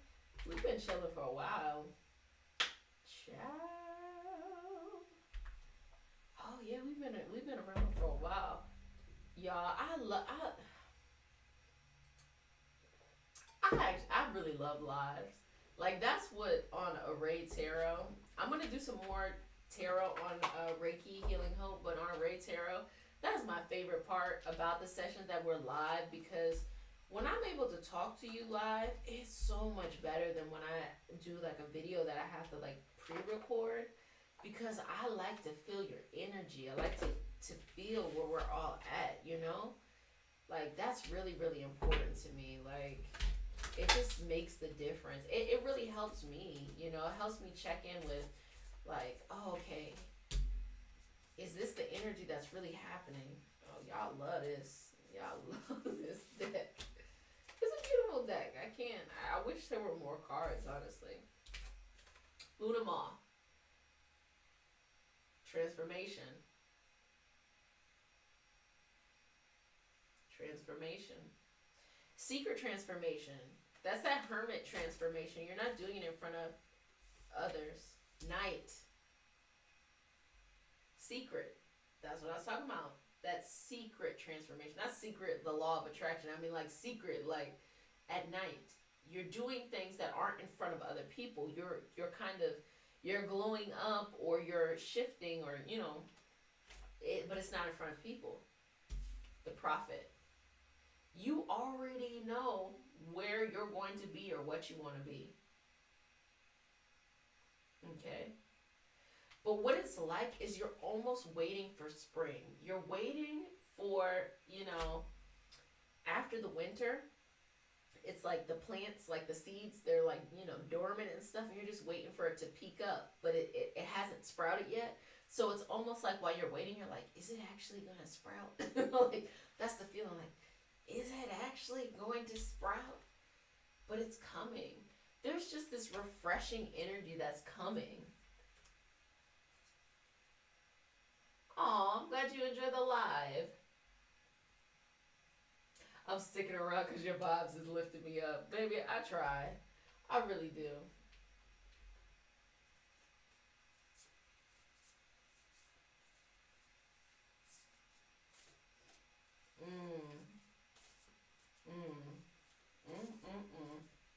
Hey, I knew your YouTube first, so I'm so excited. Just wanted to say thank. Oh, hey, stumbled here, and I am loving the message. Can someone clue me in on the context? So we started doing these July, August predictions. And now it is just spun out into all kinds of talk, okay? Just common esoteric knowledge. Whatever message the universe is sending, pretty much. Whatever message the universe is sending. I'm glad you like my live energy. I like my live energy, okay. Let me see. The seer. So being able to see what you want. I think what's happening here is that the old you is dying, you know, the oldness of you is leaving, and that's a part that is frustrated right now, that feels stagnant, because there's this new next level you that's coming up. Like, have you ever not talked to somebody for a while? You know, just regular stuff. Maybe you didn't talk to your friend for a while, talk to your family for a while, you know, just didn't talk to them thoroughly. Maybe you just say hi or bye or whatever. And then you realize that, like, you're not the same person anymore. And then it's even more creepy when they're not the same person anymore. Like, you're responding to things differently. They're responding to things differently. You're like, all changing and we're all shifting. I know, look, I keep it real. I know it myself.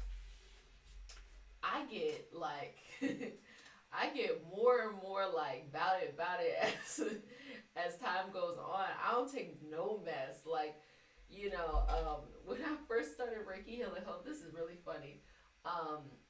And there were these conversations about systemic racism that were happening in the country. And some people try to come on the channel. Now, mind you, let me give you a background. My master's is in public policy. So, I do like, these social policy conversations. And I feel like it's really helpful to talk about. Somebody tried to come on there and basically try to, I don't know what they thought they was going to do in that moment, but basically devalue the experiences that these people were talking about. And I'm like, you got me all the way messed up. I'm sorry, like, I'm very nice and I'm very sweet, and I will always treat people with sweet energy and nice energy. But there is one thing that is very important about me. I will and cannot be bullied. I will not be bullied, and I will not let somebody else get bullied. Like, it's a no for me. It's a resounding no. So when people start acting a fool, they thought I was going to be like lilies and butterflies and like, oh, no. I was like, you got me fucked up. You're not about to be on here disrespecting people as they were going through their healing process. I feel like as a facilitator, that is a part of my job to protect the space. Like, that's my job, to protect the space. So I'm saying all that to say that I enjoy, aging over time, because I'm just getting bolder and bolder. I don't think my actions are bold. I think my level of like, you're not going to cross my boundaries is very strong, because when I was younger, it was not like that. And a lot of it had to do with, I hadn't done my energy healing training. I hadn't done my intuitive training yet. And like, I'm just like, it's all over the place, very much so underneath the veil. And now, no, not at all. And you have to have that, again, that foresight and that strength, that awareness, that clever, be just very cunning here, And you got to do what you got to do, like you got to do what you got to do. To get to where you want to go, to help your energy, to help to help guide you in the direction that is best for you. I went into seclusion since I was the least socialized with family members. When I popped back up, I was proud to be able to show up with money. Oh, yes! Bag alert. I felt that we were going to really get all of our things. Yes, with the money. Nobody ain't got the right to devalue anyone. Yes, baby, it's live. Sometimes you gotta disappear. You gotta peekaboo and pop right back up on somebody.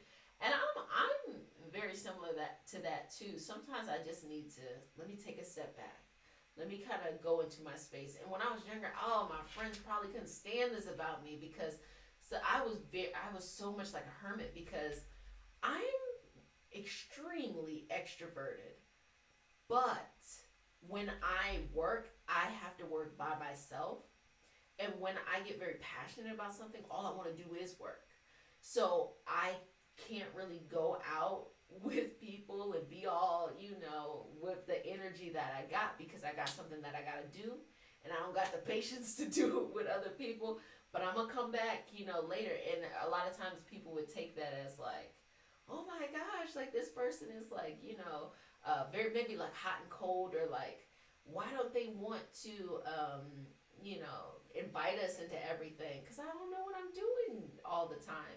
And I also realized that people had different priorities than I did.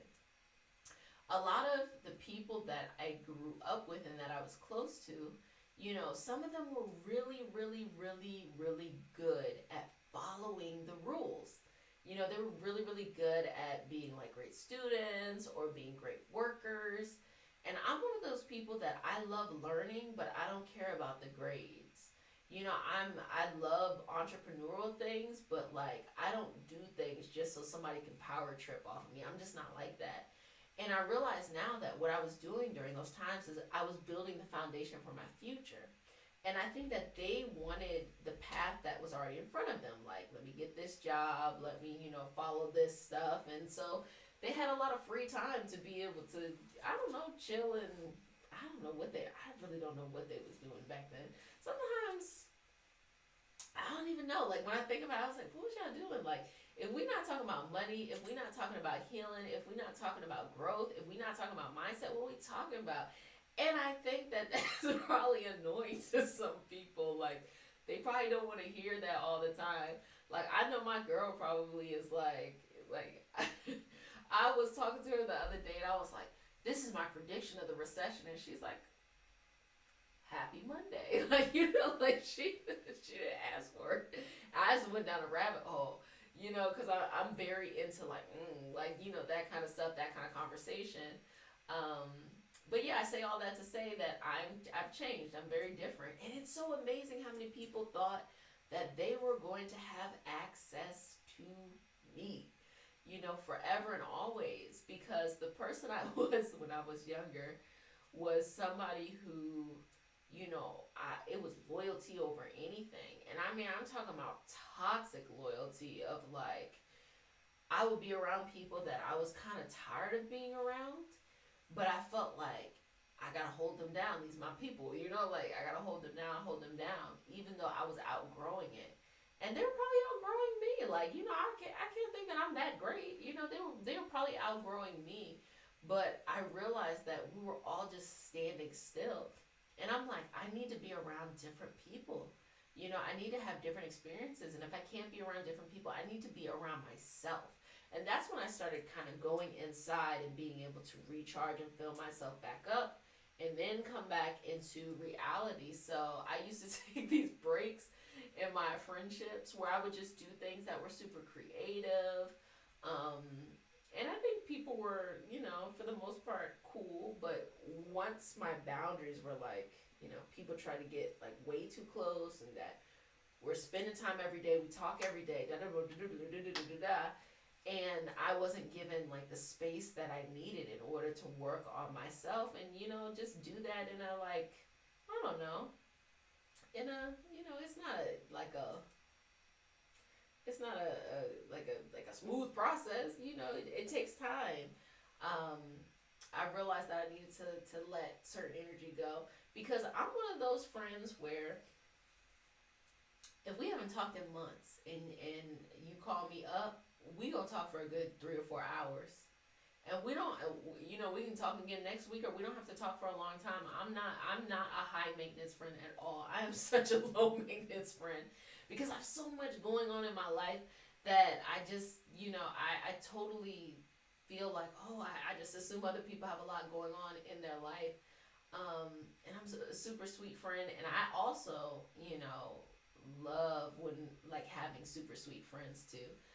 In my life. Yeah, I feel like I just went down a rabbit hole with that one. I need to be around different energy, and the first step is changing myself in the direction of things that I do. Yes, I know for me, I'm in this energy. I'd be like, universe, who you want me to be, where you want me to go. You can explain it to me when we get there. You can explain it to me beforehand. I'm ready to do what you want me to do. Like this is what I want. I'll say to the universe, I want X, Y, and Z. Can you tell me how to get there? Can you tell me how to get there? And I just keep it where it's at. Okay, babies, any questions? Do we got any questions? Any questions? Anyways, yeah, when I see them. I'm having the same issue with my own group that I don't really connect with anymore, but our roots go way back. You know what I realized? And I had to learn this lesson in friendships and then in love. I had some friends that like we were friends for a long time at this time, and I was young. Like I was in like I was in my 20s. I'm no longer in my 20s. But, you don't need to know that. I just want y'all to continue thinking I'm 19. I'm not 19. was in my 20s, I had some friends that, like, we were friends for a long time, like at least 12 years, 12 to 15 years already, you know, and like 7, 10 years or something like that. And I realized that I had outgrown the friendships a long time ago, but they had already become codependent. So I wasn't really able to let go. A part of me creating Reiki Healing Hope was that healing process from having to sever that energy. And when I let that go, it was super tough. You know, it felt like rebuilding again because I felt like I lost my community, you know? Community is such an important thing. That's why people get caught up in this guru syndrome and stuff like that, because they're looking for a community. You know, they want someone to tell them that they have all the answers, but also like wanting a community of people, because community matters, you know? And my intention is always that, you know, Reiki Healing Hope is a place where people don't have to think the same way. They can be on whatever leg of their journey, but we're just healing in an inclusive space. Anyway, you know, I had to let those friends go. And I realized that I had been friends with them so long, but I had better quality friendships that popped up afterwards in a shorter amount of time. Same thing in love. You know, I was in a long-term relationship. It was like 5, 6 years. We were engaged. We were supposed to be married, like all of that stuff. And it just wasn't going well for a long time. I mean, a long time. But with that same mentality that I had before with the friendships, you know, having the friends for so long, you feel like you just got to work through it.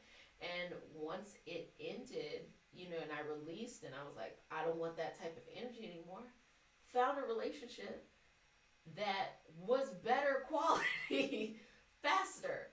It is just amazing. It's just amazing to think me spending all of those years like not really getting what I needed in a partnership to find it so quickly. It's like, you know what I'm saying? So it can feel a little bit scary at first to let people go or to walk away from the identity that you have. But do it. You know, there's something that's so much better, you know? Something that's so much better that comes. Feeling pretty overwhelmed in the universe. My anxiety is on high. You know, I personally feel that if there's ever a point where you get so stressed out, you know, because when we think of depression, we think of dwelling in the past. When we think of anxiety, we think of the fear of the future, you know, not being able to control that. It's really about living in the moment, and honestly, this is my personal opinion. I personally feel like it is about saying all of the other rules that my family, my friends, society, and what I think I should be go out the window. Today is the day where I define what my happiness is. I don't even need to have the answer yet. I'm going to figure it out. I'm not going to be anxious anymore. There are no deadlines.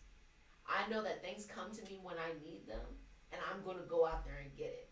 That's what it is. And you just throw out all of those rules, society, you know, like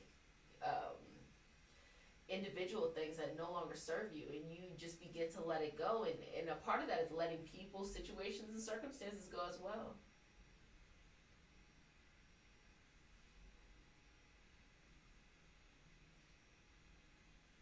Any insight on building new friendships / community? I've been struggling with this lately. You know, that's really nice. All my readings, for those who are asking, you can go to Array Readings, and that's the Astrology Tarot readings, or you can go to Reiki Healing Hope .com. They're both .com, and those are the Reiki sessions. So that has all the information. But the building of, you know, new friendships, you know, that really depends on what is important to you. Some people like to hang out one-on-one, you know, so if you like to hang out one-on-one, that's going to be a little bit different. Some people feel community online. A part of the reason why, you know, like all of the videos on Reiki Healing Hope premieres is because I know that it is a set time where people can come and just share the space.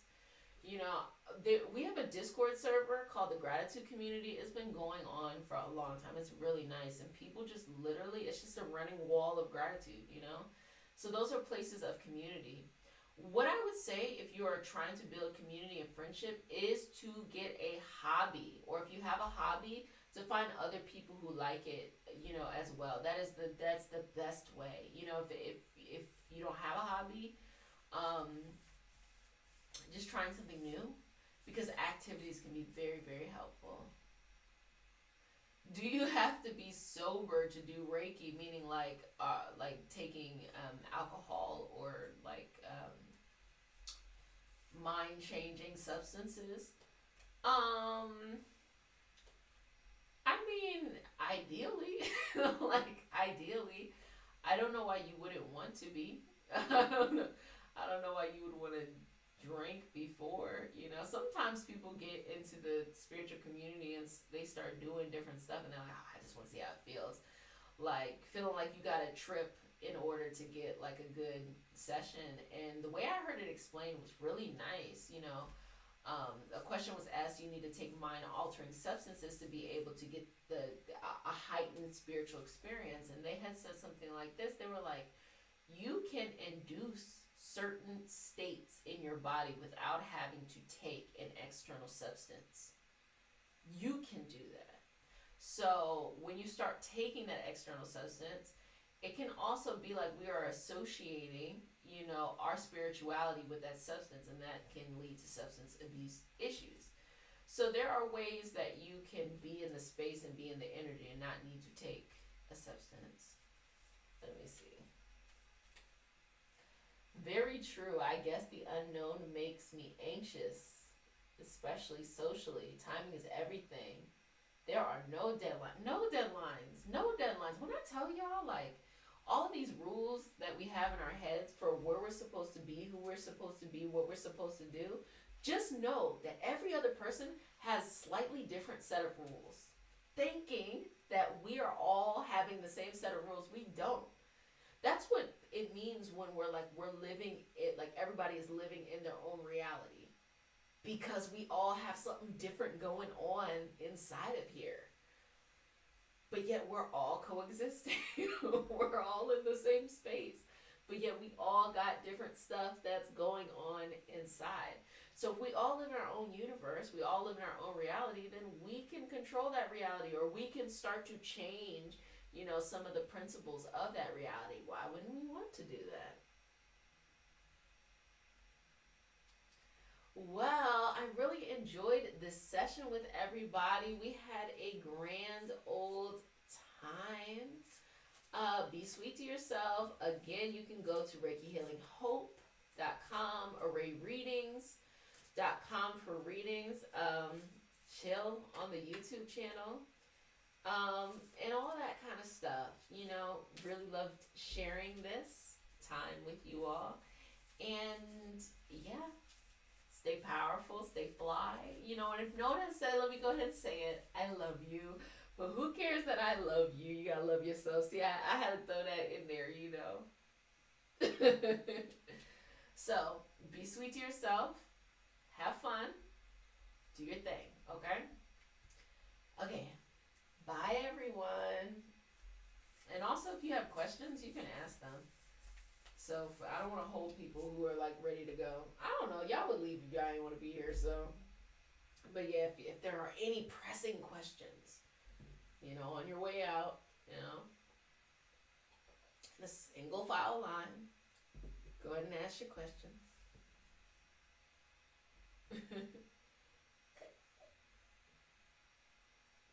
Thank you, love. I love that. Thank you.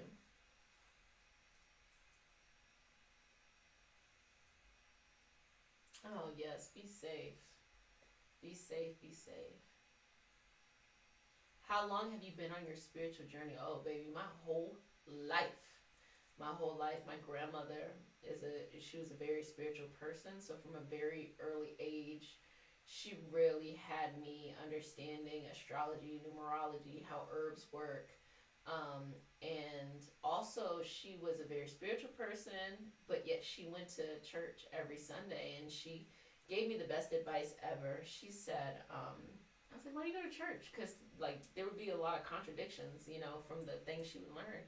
She's like, I don't go there to learn, you know? She said, I go there because my mama went to church and my mama's mama went to church. I go there to be with my people. And then that made me realize about how important community was. So yes, been on a spiritual journey my whole life.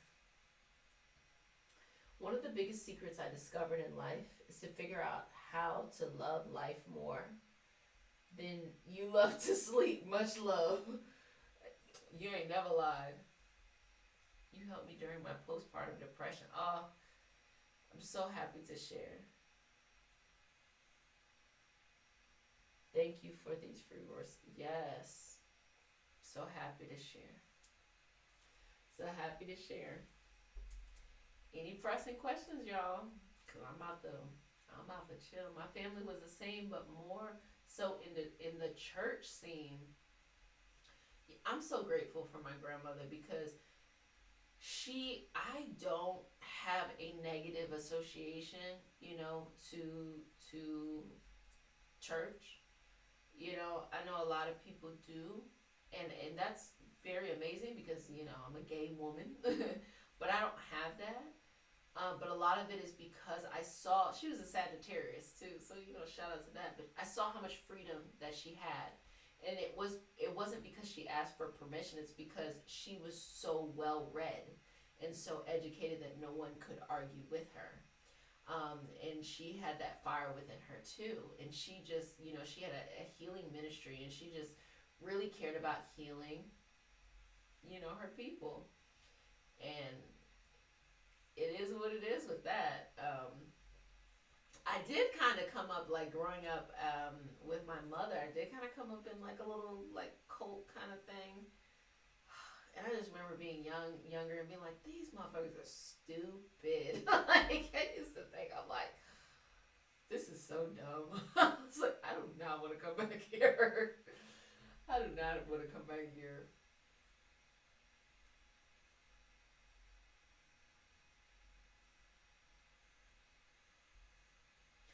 Now that I'm exploring this, I often get peeps trying to talk down, calling it witchcraft.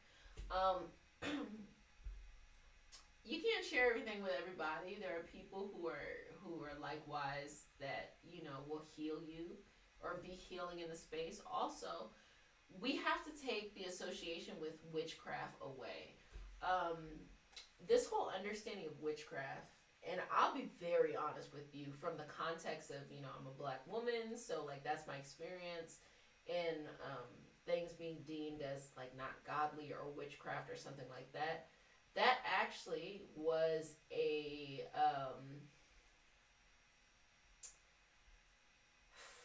how do I even say this?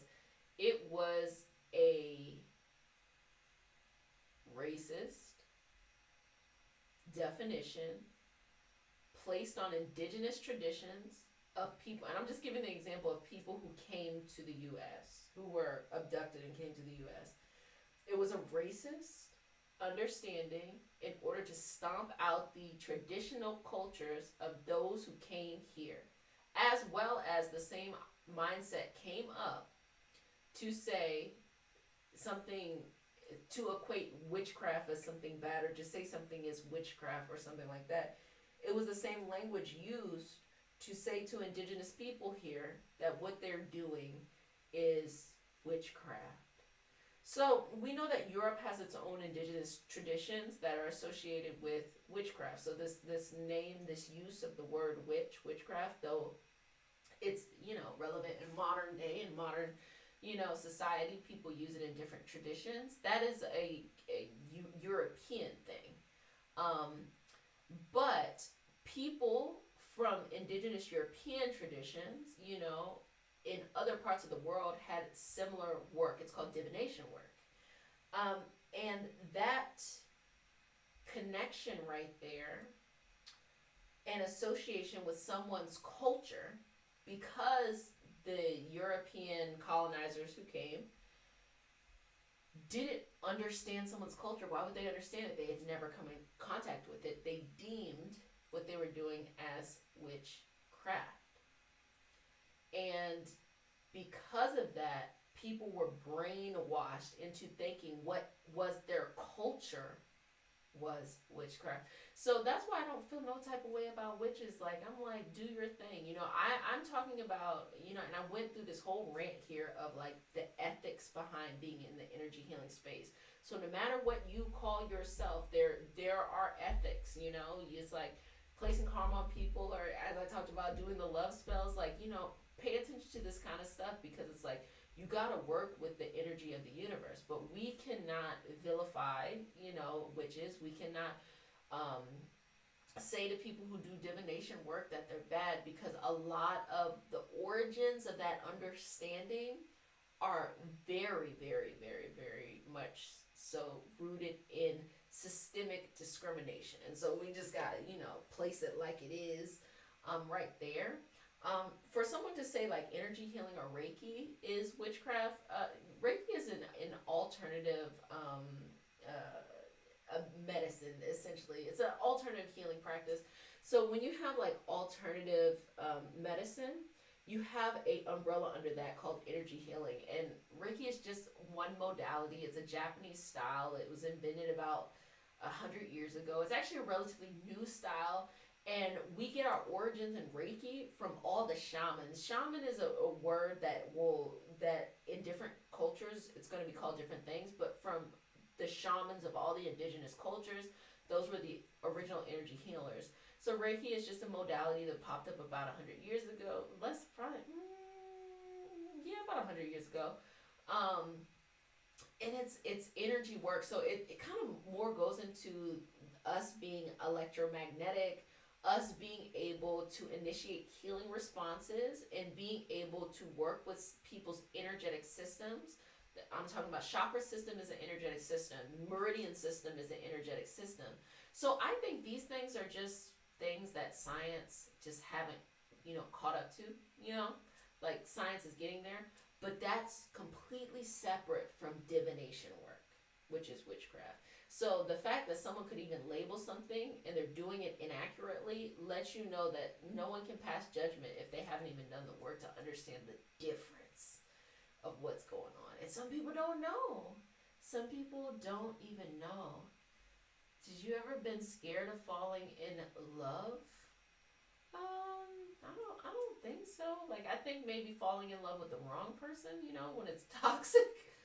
You want to stop liking somebody. My sister and I stand up for the energy work and practices like yoga. I agree. Exactly. Stay well. One of the biggest secrets I discovered in life is to figure out how. Oh, yeah. Thank you for your verses. Okay.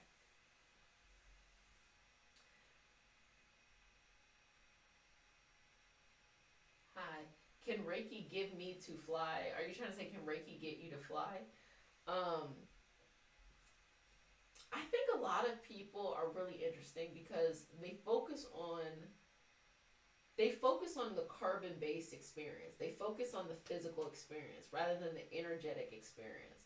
You'll get more from any practice, any esoteric practice, any mystical practice, if you go within and work there, versus off thinking like, oh, how am I going to learn how to levitate? It's like, I mean, once you learn how to levitate, what are you going to do? You're just going to be levitating somewhere? It's not that important. It's not that important. But you understanding your soul's mission, that's important. You understanding how you're going to help others, that's important. Yes, tell them the history, baby. Baby. So, you know, I got I got my degree in religious studies, and I remember when I first got it, people were like, why did you do that? Why did you do that? I was like, I don't know. I just find it so interesting. I just really love people's understanding of the divine, like how they get to an understanding of the divine, what they what their each culture's kind of reverence of the divine, and then I started to connect certain things. You know, I started to connect certain things about, you know, the experience. and started to feel like, like a lot of history is told by the victor or by the person who is able to kind of take advantage of others, and because of that, we lost a lot of our history. So, now we have that sharing of knowledge, and so we continue to have that. And not a party trick. I mean, why not? Like, why not be able to levitate? This is my thought on this stuff. You know how people are talking about like different dimensions? Like we do understand dimensions. Like we know that, something being like 2D being flat and 3D and then 4D and then the idea of like the fifth dimension and like things like that. This is what I personally believe. No one has ever told me this. This is something I think, and this is actually my answer to like, are there like aliens or other life out here in the universe? We're just one universe. There's so many. Of course there's other stuff out there. Like, how narcissistic do we have to believe that we are the only things here, do I think it's one of those things where like they're waiting for us to get really educated and then they're going to communicate with us? That's not what I believe. I believe this. I believe that we're carbon based, okay? So we have our species, right? Our species is Homo sapien, right? And then, everything on Earth has a species, right? But, like, we're carbon-based things. And so we have senses based off of this carbon-based stuff, the sight, the smell, the feeling, da-da-da-da-da-da. And then when we get into, as we were talking about before, mediums, intuitive, psychic, medium shit. I was like, psychic shit, mediumship. Then we're starting to work underneath the veil, and these are other things that we can do. I think, this is just my opinion, that we have energy around us.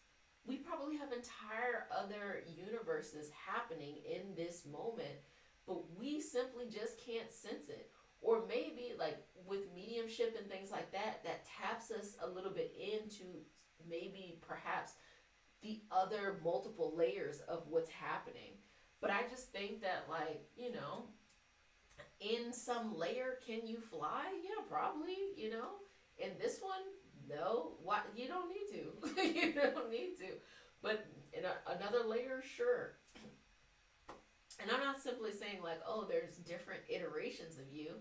I think there's totally different universes that have nothing to do with you. Like, I think you and your soul is here. But then there's other stuff happening, like, in this same space, this same energy, what we deem as ancestors or those who have passed, being in a different experience, a different universe, those that we deem as archangels, spirit guides, spirit helpers, or what I call energetic helpers, being in another, iteration in the same space. That's my thought.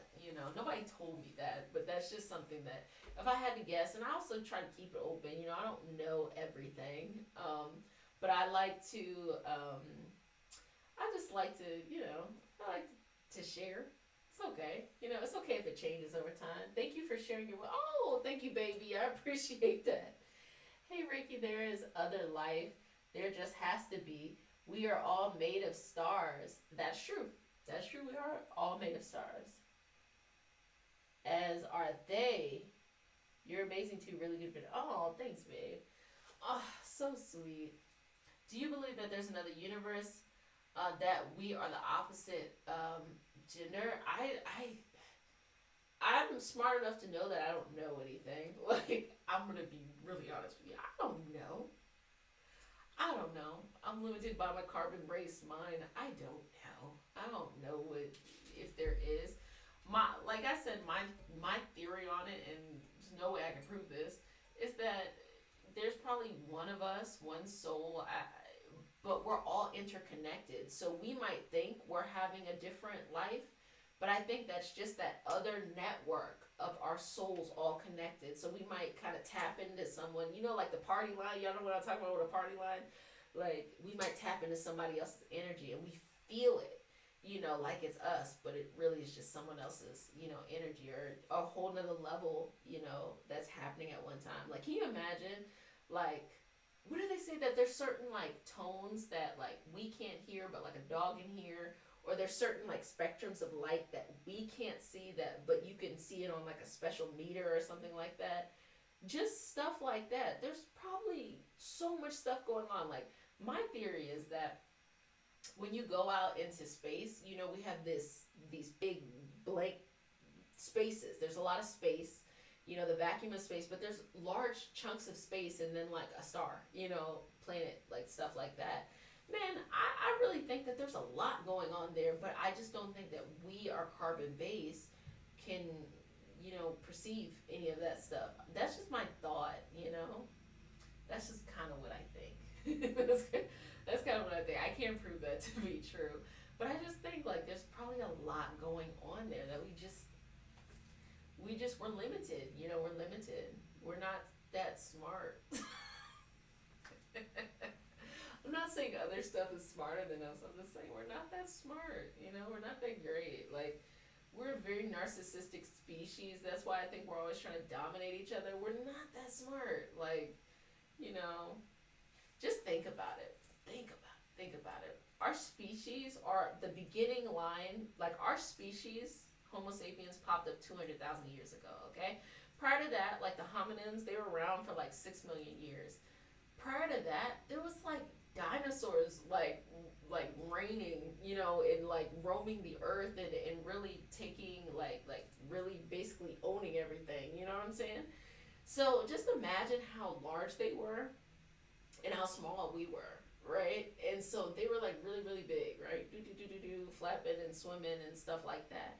But let's take it back even further to like the fact that there was water and there was light, and that water and that light created the first, you know, bacteria, the first single-celled organisms, and those kind of grew into everything.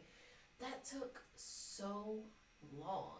Like, it took literally took millions of years to get to that point.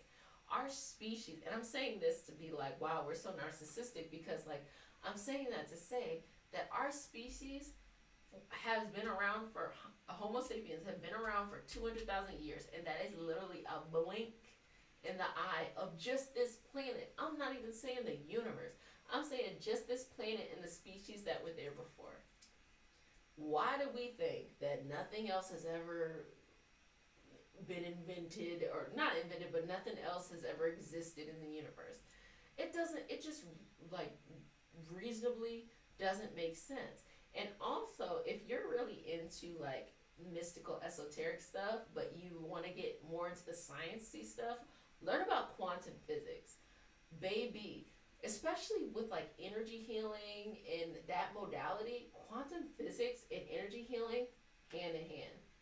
Hand in hand. It is so interesting because it's such on a frontier of science. They're learning new things each and every day, that it starts to explain things in such a minute level that you can even relate that to what is happening when we're working with the energy around us. It's just really fascinating. That's you know, that's what I feel about that.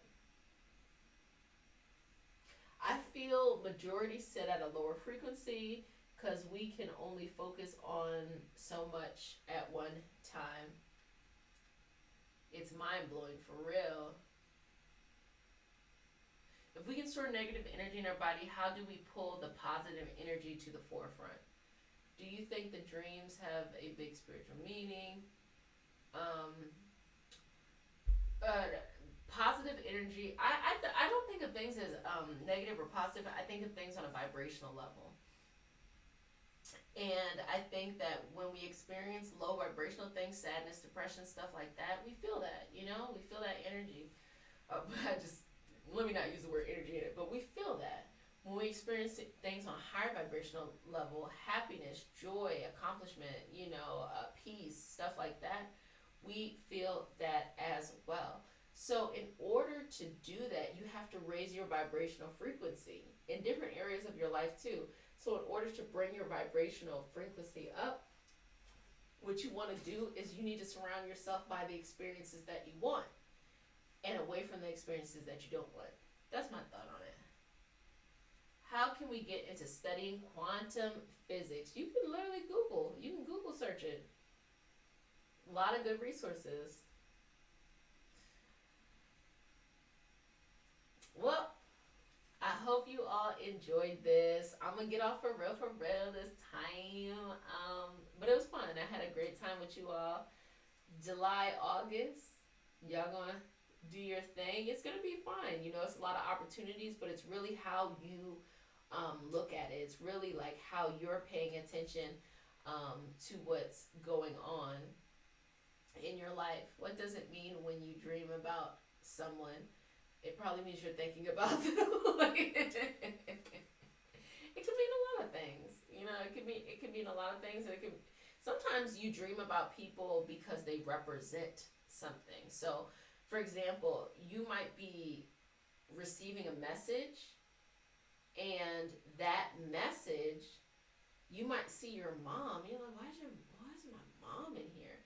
But your mom represents the relationship that the person, the energy that's seeing it, how close it is. So sometimes you'll have a person that you know in your life to understand that closeness and that bond. Sometimes stuff like that happens. Okay, y'all, I gotta go, babies. Okay, well, I will talk to y'all later. Bye. See you later. Bye.